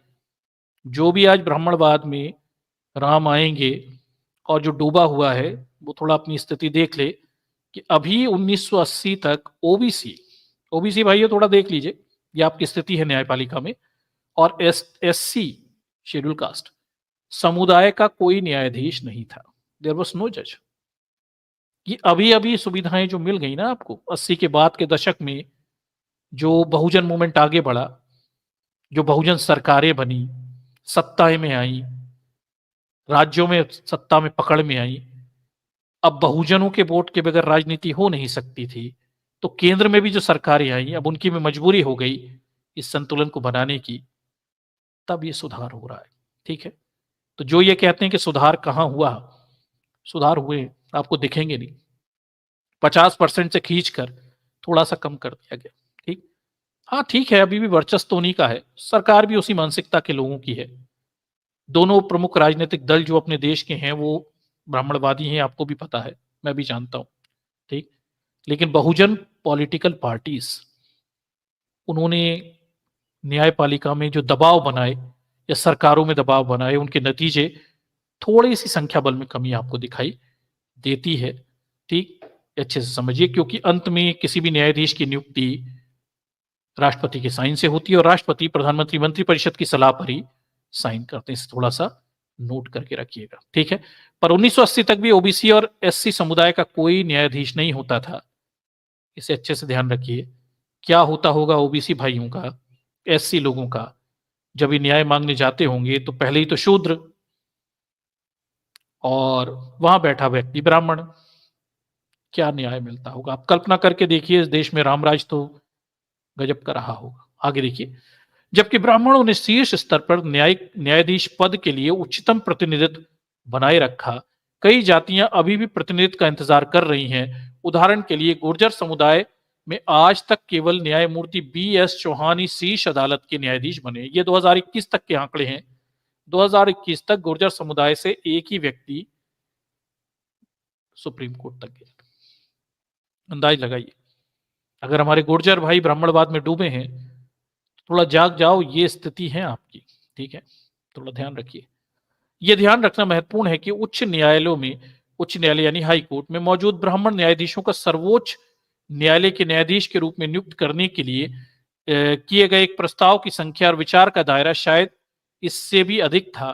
कई लोगों ने विभिन्न कारणों से मना कर दिया होगा। ठीक है, आगे देखिए, ध्यान दें कि 1980 तक ओबीसी या SC समुदाय से कोई जज नहीं था। चलिए ठीक है, अनुसूचित जाति की बात करें, अनुसूचित जाति यानी SC की बात हो रही है।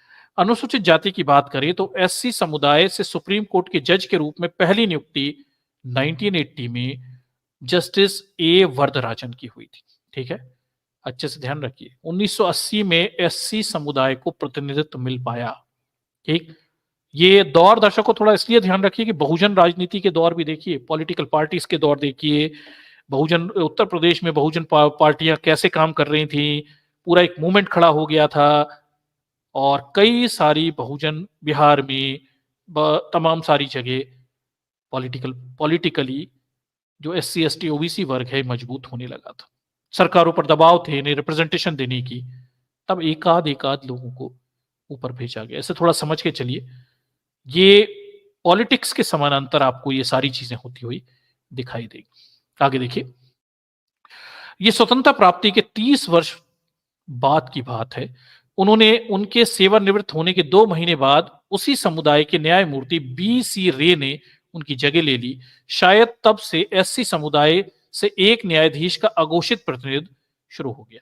तो SC समुदाय से सुप्रीम कोर्ट में एक व्यक्ति को लेने की परंपरा हमें 1980 के बाद से देखने को मिलती है। जब जो बहुजन पॉलिटिक्स है, SC ST OBC की पार्टियां हैं, जब हमारी बहुजन पार्टियां मजबूत होने लगी, तब से यह दबाव बनता दिखता है और तब से वो एक व्यक्ति को रख रहे हैं SC समुदाय के। इसे थोड़ा सा ध्यान रखिए, ठीक।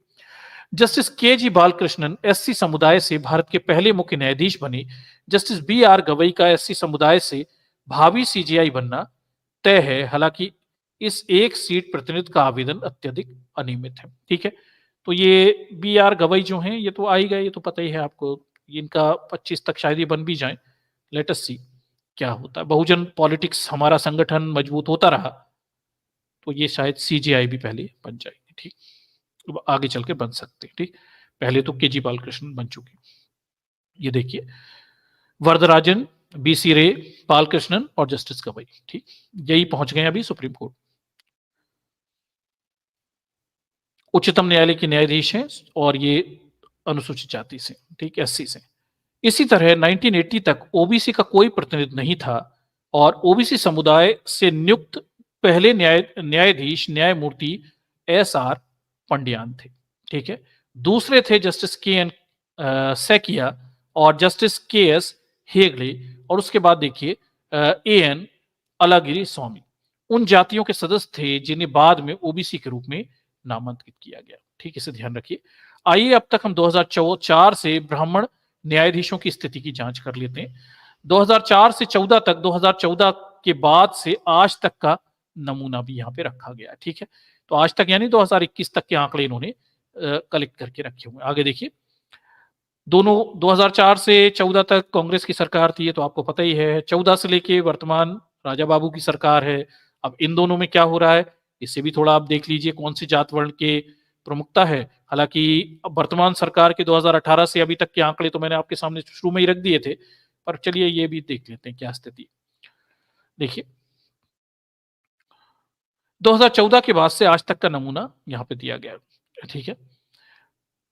आगे देखिए, ये कोई रहस्यमय ज्ञान नहीं है कि केंद्र में पदोन्नति के लिए राजनीतिक झुकाव महत्वपूर्ण है। उदाहरण के लिए मद्रास उच्च न्यायालय के मुख्य न्यायाधीश MN चंदूरकर को प्रधानमंत्री इंदिरा गांधी ने सर्वोच्च न्यायालय में आने से केवल इसलिए रोक दिया था क्योंकि वे RSS के नेता MS गोलवलकर के अंतिम संस्कार में शामिल हुए थे।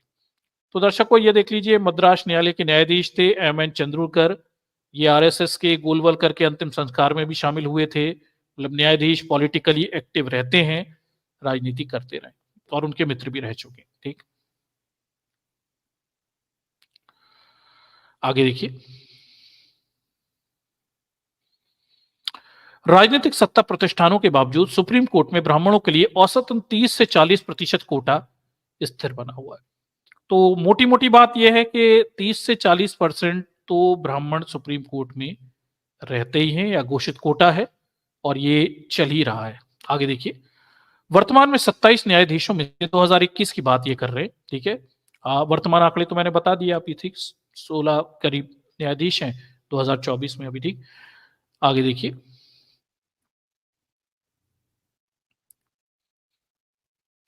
मई 2014 से जब वर्तमान 70 प्रतिष्ठान चुना गया है, निम्नलिखित न्यायाधीशों की नियुक्ति की गई है।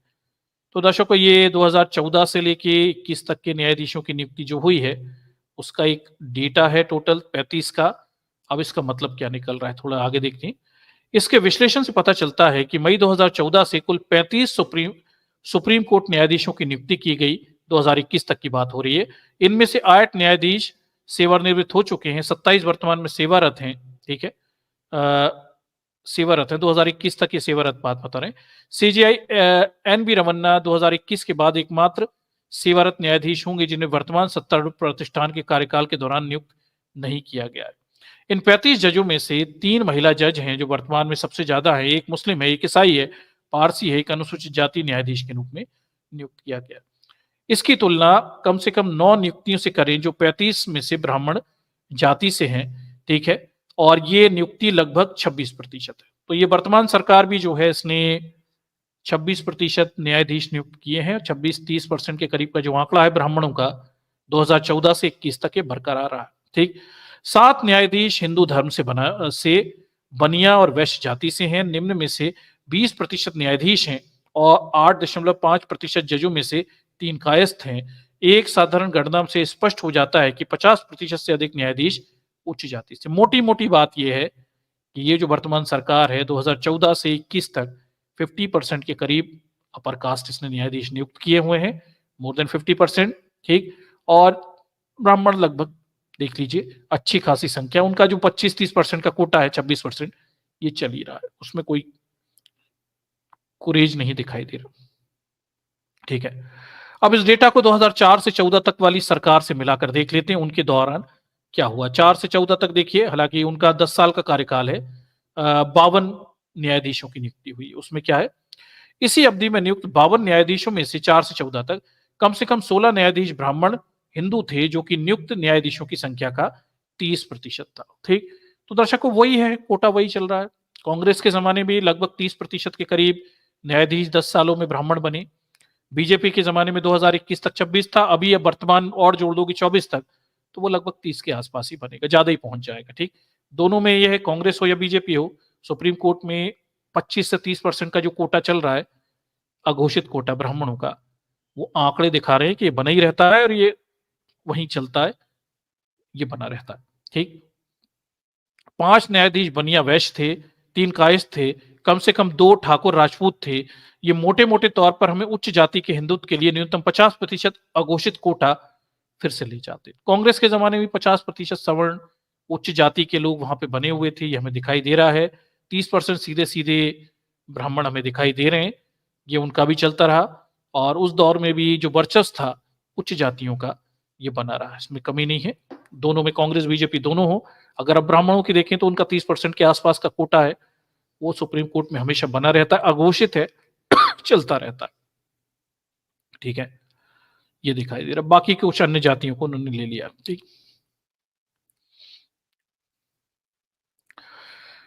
ये 2021 की बात कर रहे हैं कि 5 जजों में से 3 जज कॉलेजियम के ब्राह्मण हैं। ठीक है, ये बता रहे हैं। इस डेटा की तुलना देखिए ब्राह्मणों की प्रतिशत आबादी से करें तो आपको पता चल जाएगा कि क्या मामला है। सुप्रीम कोर्ट में आज तक अनुसूचित जाति समुदाय से कोई जज नहीं हुआ। 2021 तक एसटी समुदाय का कोई भी जज नहीं था।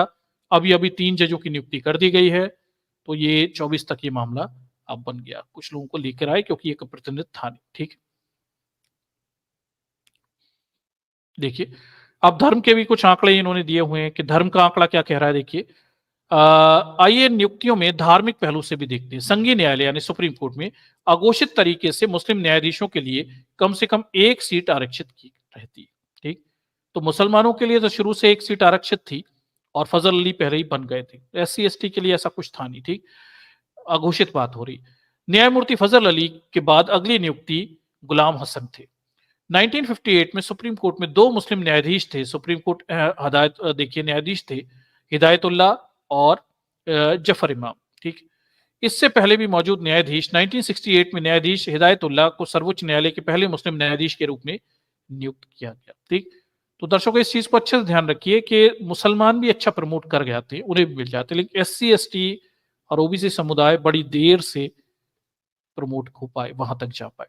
ठीक, न्यायमूर्ति हिदायतुल्लाह की सेवानिवृत्ति के बाद मुस्लिम सीट में HM बेग द्वारा भरी गई। बाद में जस्टिस बेग के बाद HR खन्ना को हटा दिया गया और भारत के दूसरे मुस्लिम मुख्य न्यायाधीश बने। न्यायाधीश MN अहमदी ने 9 वर्षों तक न्यायालय में कार्यालय किया।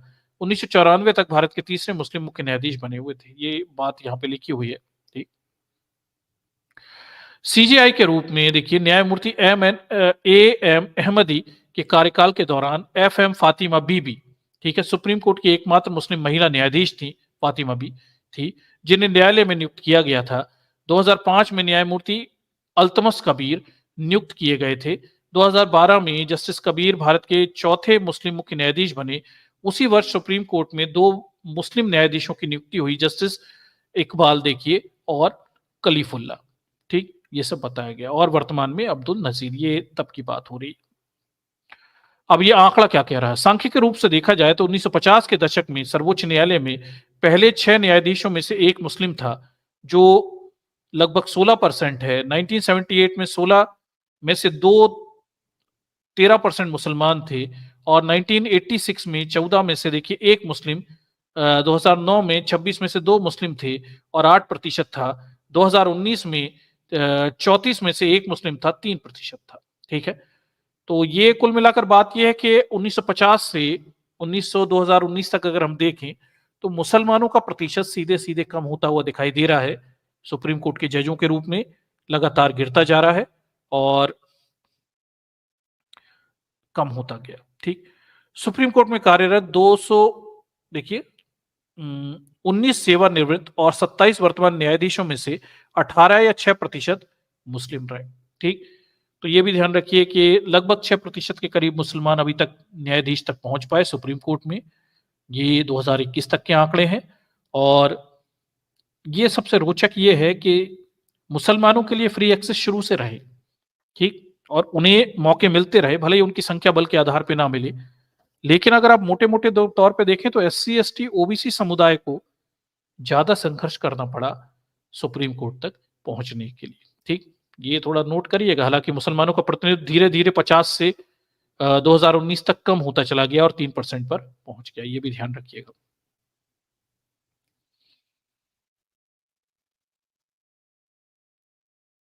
सिखों की क्या स्थिति है देखिए, justice RS Sarkaria, Kuldeep Singh, HS Bedi, JS Kher, Sikh समुदाय से केवल 4 नियुक्तियां हैं। ये सभी ऊंची जाति के सिख हैं। धर्म के बीच हाशिए पर रहने वाले वर्ग अभी भी प्रतिनिधित्व के इंतजार। सिख समुदाय से 4 सिख जज सुप्रीम कोर्ट तक पहुंचे हैं, 4 हैं। और ये भी ध्यान रखिए कि ऊंची जाति के हैं ये सब, सिखों में भी ऊंची जाति के हैं। वहां के निम्न जाति के लोग अभी तक जज नहीं बने हुए। पॉइंट टू बी नोटेड, इसे भी ध्यान रखिएगा कि सिखों में भी बड़ा गजब का जातिवाद है और उनकी भी सवर्णों को ही मौके दिए जा रहे हैं सिखों में से। हालांकि 4 ही हैं लेकिन मौके भी उनके ऊंची जाति के दिए, सिखों के निम्न जातियों को मौके नहीं दिए गए, ठीक। पारसी समुदाय से जस्टिस DP मेडन, कपाड़िया, भरूच और ये सब बात को नियुक्त किया गया।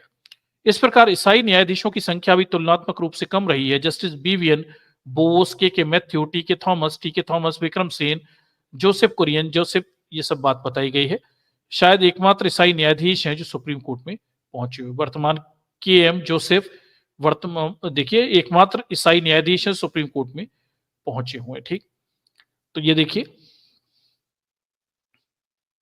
यही कुछ लोग पहुंचे, ज्यादा नहीं पहुंचे। उपरोक्त आंकड़े दर्शाते हैं कि समाज के पारंपरिक रूप से कमजोर वर्ग अभी भी संस्थागत रूप से हाशिए पर हैं। कॉलेजियम द्वारा दिए गए निर्णय में चाहे कमीशन हो या चूक हो, ठीक है, किसी भी स्पष्ट पैटर्न का अभाव है। यहां तक कि धर्म के बीच भी उच्च जाति वर्ग के व्यक्तियों की नियुक्ति किया गया है। शीर्ष अदालतों ने वंचितों को उचित प्रतिनिधित्व नहीं है। अन्य ज्ञात लेकिन छिपे हुए कारक जैसे राजनीतिक संबंध, कानूनी न्याय, राजवंश आदि से भी इनकार नहीं किया जा सकता, ठीक है। 2014 में सुप्रीम कोर्ट में तत्कालीन जस्टिस अनिल दवे ने कहा था कि अगर वे तानाशाह होते तो स्कूल में गीता और महाभारत को अनिवार्य कर देते। जब आरोप लगा था इनके ऊपर कोई ब्राह्मणवाद के, तो ये यही बातें कर रहे, ठीक है। 2019 में केरल हाई कोर्ट के एक जजों ने ब्राह्मण और उनकी गुणों को लेकर विवादास्पद टिप्पणी की थी। उन्होंने अपने भाषण के दौरान उन्होंने अपने ब्राह्मण समुदाय की जाति आधारित आरक्षण के खिलाफ आंदोलन करने के लिए भी आग्रह किया। जज साहब खुद ही ब्राह्मणों को आरक्षण के विरुद्ध आंदोलन करने के लिए कह रहे थे केरल में। आप देख लीजिए, ऐसे भी जज हुए, ठीक।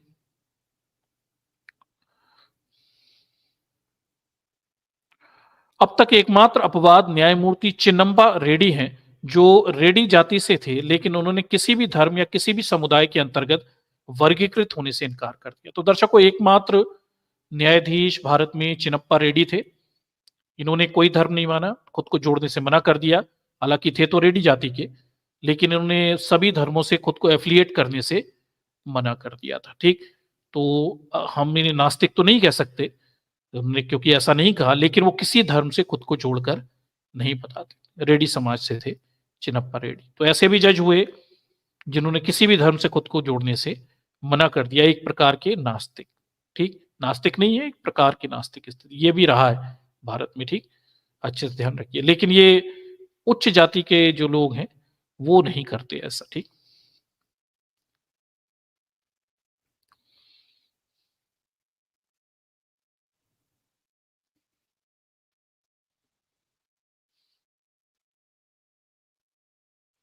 ठीक। हालांकि इनकी नियुक्ति ईसाई के रूप में हुई थी, लेकिन वो खुद को किसी भी धर्म से जोड़कर नहीं बताते थे। ठीक,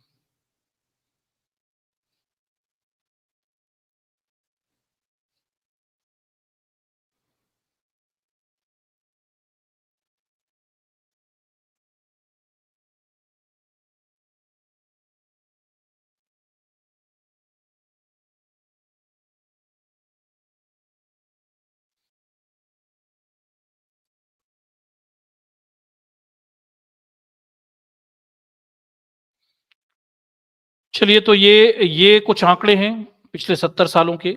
मोटा-मोटा जो हिसाब हमारे सामने निकल कर आता है कि सुप्रीम कोर्ट में ब्राह्मणों का लगभग 30% के आसपास का एक अघोषित कब्जा है। पहले तो ज़्यादा था, अभी भी बहुत ज़्यादा है। ठीक है, 34 में से 16 अभी भी ब्राह्मण है। ये तो आंकड़ा और ज़्यादा ही है। ठीक, ये बना हुआ है, ये कहीं जाता नहीं। सवर्णों का दबदबा 50% से ज़्यादा है, पहले और भी ज़्यादा था। बाद में सामाजिक सुधार, बहुजन राजनीति, ये सब जुड़कर ये थोड़ा सुधरता दिखता है, लेकिन दबदबा अभी भी ज़्यादा है। और हम देखें तो जो जनरल सवर्ण हैं वो 15% के करीब होंगे, लेकिन मोर देन 50% वो अभी भी न्यायपालिका में अपना दबदबा रखते हैं। एससी एसटी ओबीसी समुदाय के लोग बहुत बाद में प्रतिनिधित्व पाए, रिप्रेजेंटेशन पाए। उनमें से आज भी कई ओबीसी वगैरह समुदाय के लोग कम ही हैं संख्या बल में, या कम ही जा पाते हैं, ये हमें दिख रहा है।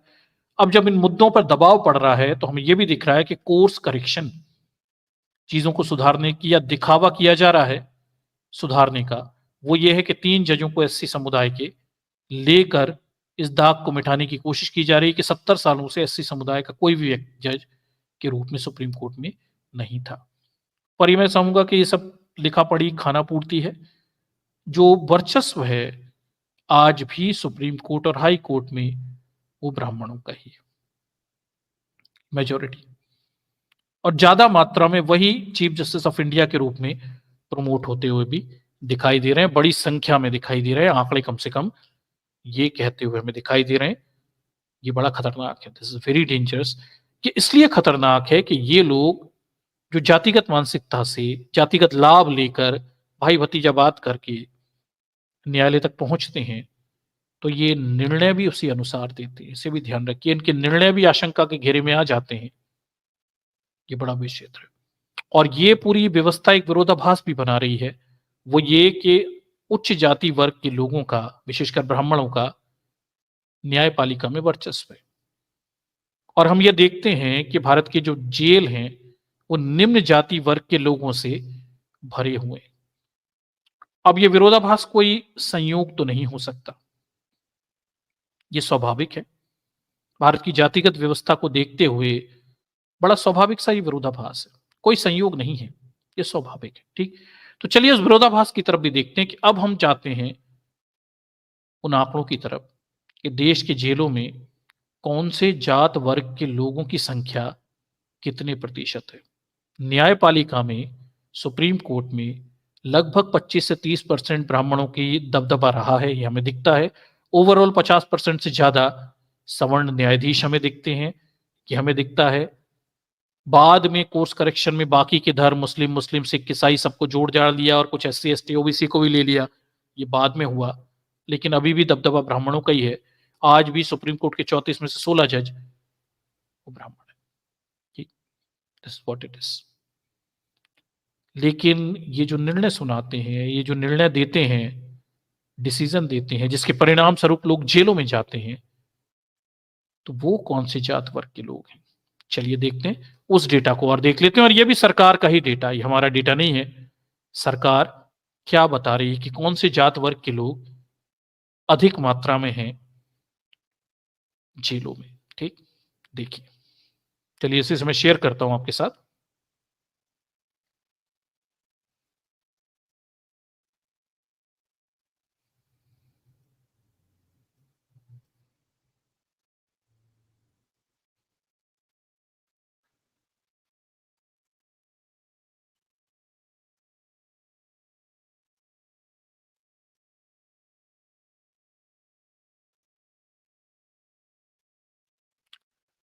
चलिए, तो ये हम देख लेते हैं क्या स्थिति है, थोड़ा इस पे और गौर फरमाइए। ये भी देखिए कि देश के हालात बड़े विरोधाभासी हैं। जातिवाद अपने विरोधाभास के साथ देश में किस तरह से स्थापित है।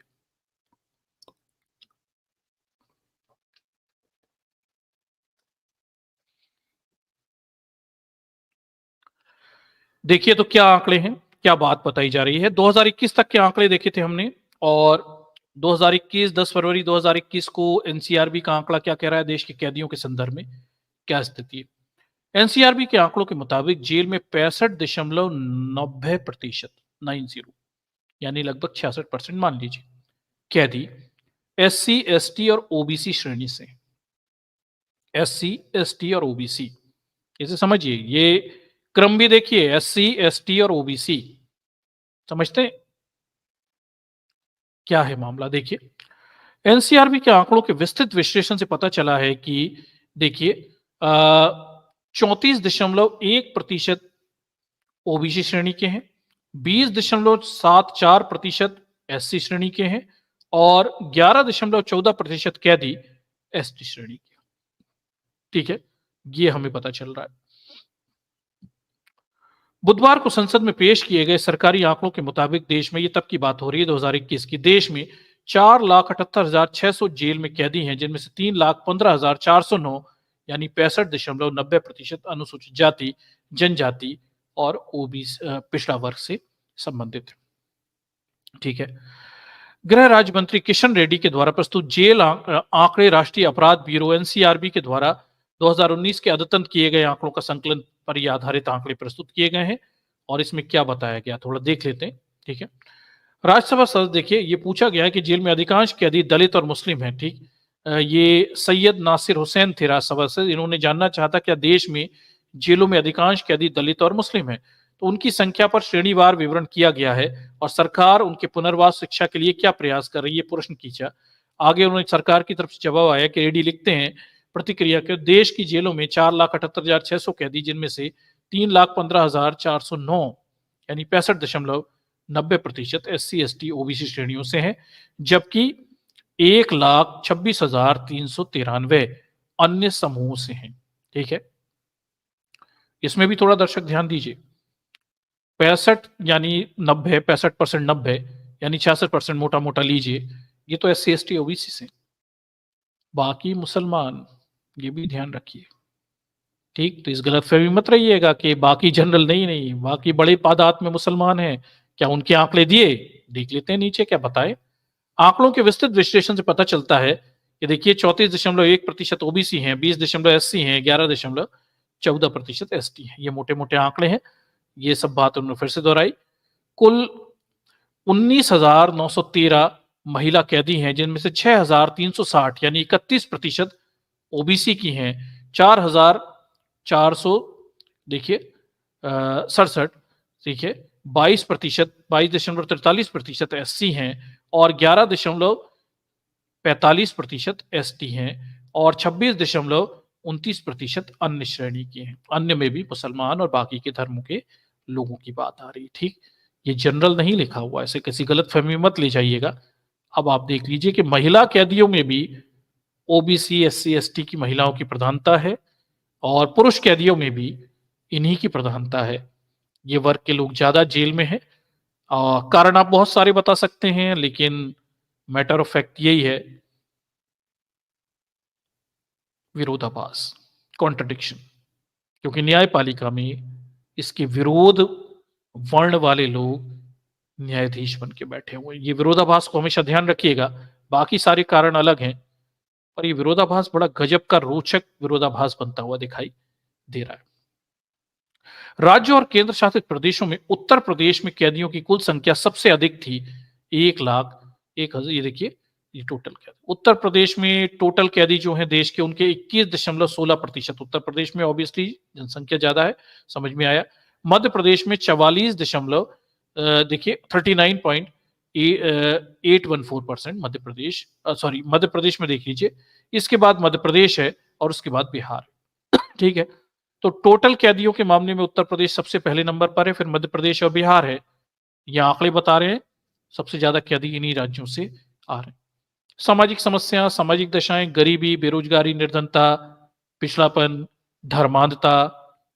दर्शकों इस चीज को भी देखिएगा, इन्हीं राज्यों में धर्म के भी बोलबाले, उत्तर प्रदेश, मध्य प्रदेश, बिहार, बहुत धर्मांधता है। सबसे ज्यादा कैदी भी यहीं से आ रहे हैं। सामाजिक भेदभाव भी यही सबसे ज्यादा हो रहा है, सबसे ज्यादा अपराध भी है यही जगह। ठीक, तो इसे देखिएगा, धर्म के केंद्र जो हैं वहीं ज्यादा अपराधी निकल रहे हैं, कैदी आ रहे हैं, ये भी है। लेकिन मैटर ऑफ फैक्ट ये भी है कि उस विरोधाभास को हम कैसे भूल जाएं कि न्यायपालिका में इसके अपोजिट वर्ण वाले लोग न्यायाधीश बन के बैठे हुए, ये फैक्ट है, हम चाहे भी तो इसे नहीं भूल सकते। ठीक, आंकड़ों के मुताबिक ओबीसी, एससी और अन्य श्रेणी के सबसे ज्यादा कैदी उत्तर प्रदेश की जेलों में थे। सबसे ज्यादा उत्तर प्रदेश में है, देखिए, ओबीसी, एससी और अन्य। ठीक, जबकि एसटी समुदाय के कैदी मध्य प्रदेश, सबसे ज्यादा एसटी लोग मध्य प्रदेश में रहते हैं। नहीं पकड़ के डाल दिया जाता है, जो भी कह लीजिए, या न्याय तक इनकी पहुंच नहीं है, संसाधन नहीं है, या इनकी सुनवाई नहीं होती। आप जो चाहे जैसा चाहे मान लीजिए, विरोधाभास में बता चुका हूं। ठीक, आगे देखिए, पश्चिम बंगाल में 2018 से 19 के जेल के आंकड़े प्रस्तुत नहीं किए हैं, ये सब बात है, 17 के बाद आंकड़े ओवरलुक किए गए। ठीक,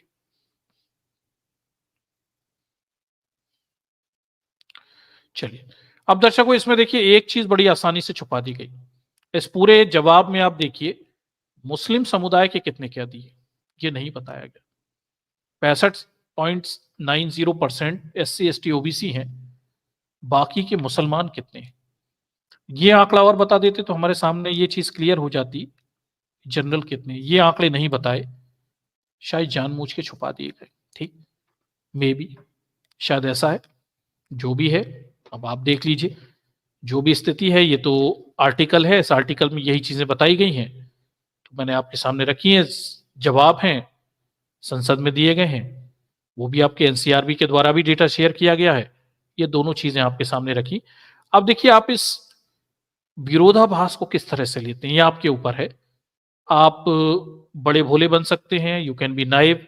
आप ये मान सकते हैं कि नहीं नहीं, देश में सब ठीक है, कोई परेशानी नहीं है, एवरीथिंग इज फाइन, और कोई जातिवाद नहीं है, और विरोधाभास भी किसी काम का नहीं है। ठीक, इट इज ऑल अबाउट, ठीक है, गरीब लोग हैं, एससी एसटी समुदाय के, अपराध करते होंगे, अशिक्षित हैं, ऐसी सब आप गलत फहमियों में रह सकते हैं, यू कैन रिमेन इट। पर मैं कहूंगा ये पलायनवादी रहेगा, ये कोई सच्चा चित्र नहीं रहने वाला। वास्तविकता आपके सामने, मैटर ऑफ फैक्ट आपके सामने। ठीक, क्यों सभी जगह आरक्षण होना चाहिए, और क्यों सभी जगह सामाजिक न्याय की लड़ाई लड़ी जानी चाहिए, इसे थोड़ा सा ध्यान रखिए। जब तक आप इस सामाजिक लड़ाई की, न्याय की लड़ाई में पिछड़े रहेंगे, विशेषकर न्यायपालिका के संदर्भ में, न्याय तक आपकी पहुंच भी कमजोर रहेगी। जिस वर्ग के लोग वहां प्रतिनिधित्व कर रहे हैं, जिस जात वर्ण के लोग अधिक संख्या में, उन्हें न्याय सुलभता से मिल सकता है, और आपके कोई प्रतिनिधित्व नहीं है, तो आपको न्याय मुश्किल से मिलेगा या नहीं मिलेगा, इस सच को समझिए। किसी गलत फहमियों में मत रहिए, किसी आदर्श लोक में हम विचरण नहीं करते। ये जो समाज है घोर जातिवादी है, अपने लोगों को फायदा देने पर केंद्रित है। ठीक, इसी तरह से इसकी डिजाइन की गई है। तो इस विरोधाभास पे दर्शकों में खुलकर तो कुछ बोलूंगा नहीं है, बाकी तो आप समझदार हैं, मामले क्या हैं, क्या किए जा रहे हैं। रोचक विरोधाभास है, और आंकड़े अपने आप में सारी कहानी खुद ही कह रहे हैं, मुझे भी बताने की जरूरत नहीं है, बिगर बोले आप भी समझ रहे हैं। और आंकड़े मैंने आपके सामने दो तरफा रखे भी हुए हैं। तो इस विरोधाभास को ओपन एंडेड छोड़ते हुए मैं स्ट्रीम को यहाँ से लिंक दूंगा कि आप लोग भी आकर इस मुद्दे पर अपनी बात रख सकते हैं, बता सकते हैं कि आप क्या इस पे सोचते हैं और आपको क्या लगता है। पर जो भी बोलिए संवैधानिक दायरे में बोलिए, न्यायपालिका की मामला है, थोड़ा शब्दों की मर्यादाओं को ध्यान में रखने की ज़रूरत है। कई चीज़ें हम साफ बोल सकते थे लेकिन हम नहीं बोल रहे, जैसा कि हम बाकी की नॉर्मल स्ट्रीम में बोल देते हैं, ठीक? क्योंकि न्यायिक मामले हैं और हम नहीं चाहते कि भाई बनी रहे आबरू, झूठी सही, लेकिन लोगों के मन में अविश्वास ना पैदा हो, न्याय हो जाए, चीज़ें सुधर जाएँ। हमारा उद्देश्य ये है कि ये कमी है, ये डिसेबिलिटी है, इसे सुधार लो और ये जो हो रहा है, इसे बंद करो, ठीक? हम यही चाह रहे हैं। बाकी न्याय व्यवस्था, उसमें लोगों का विश्वास, सम्मान बना रहे।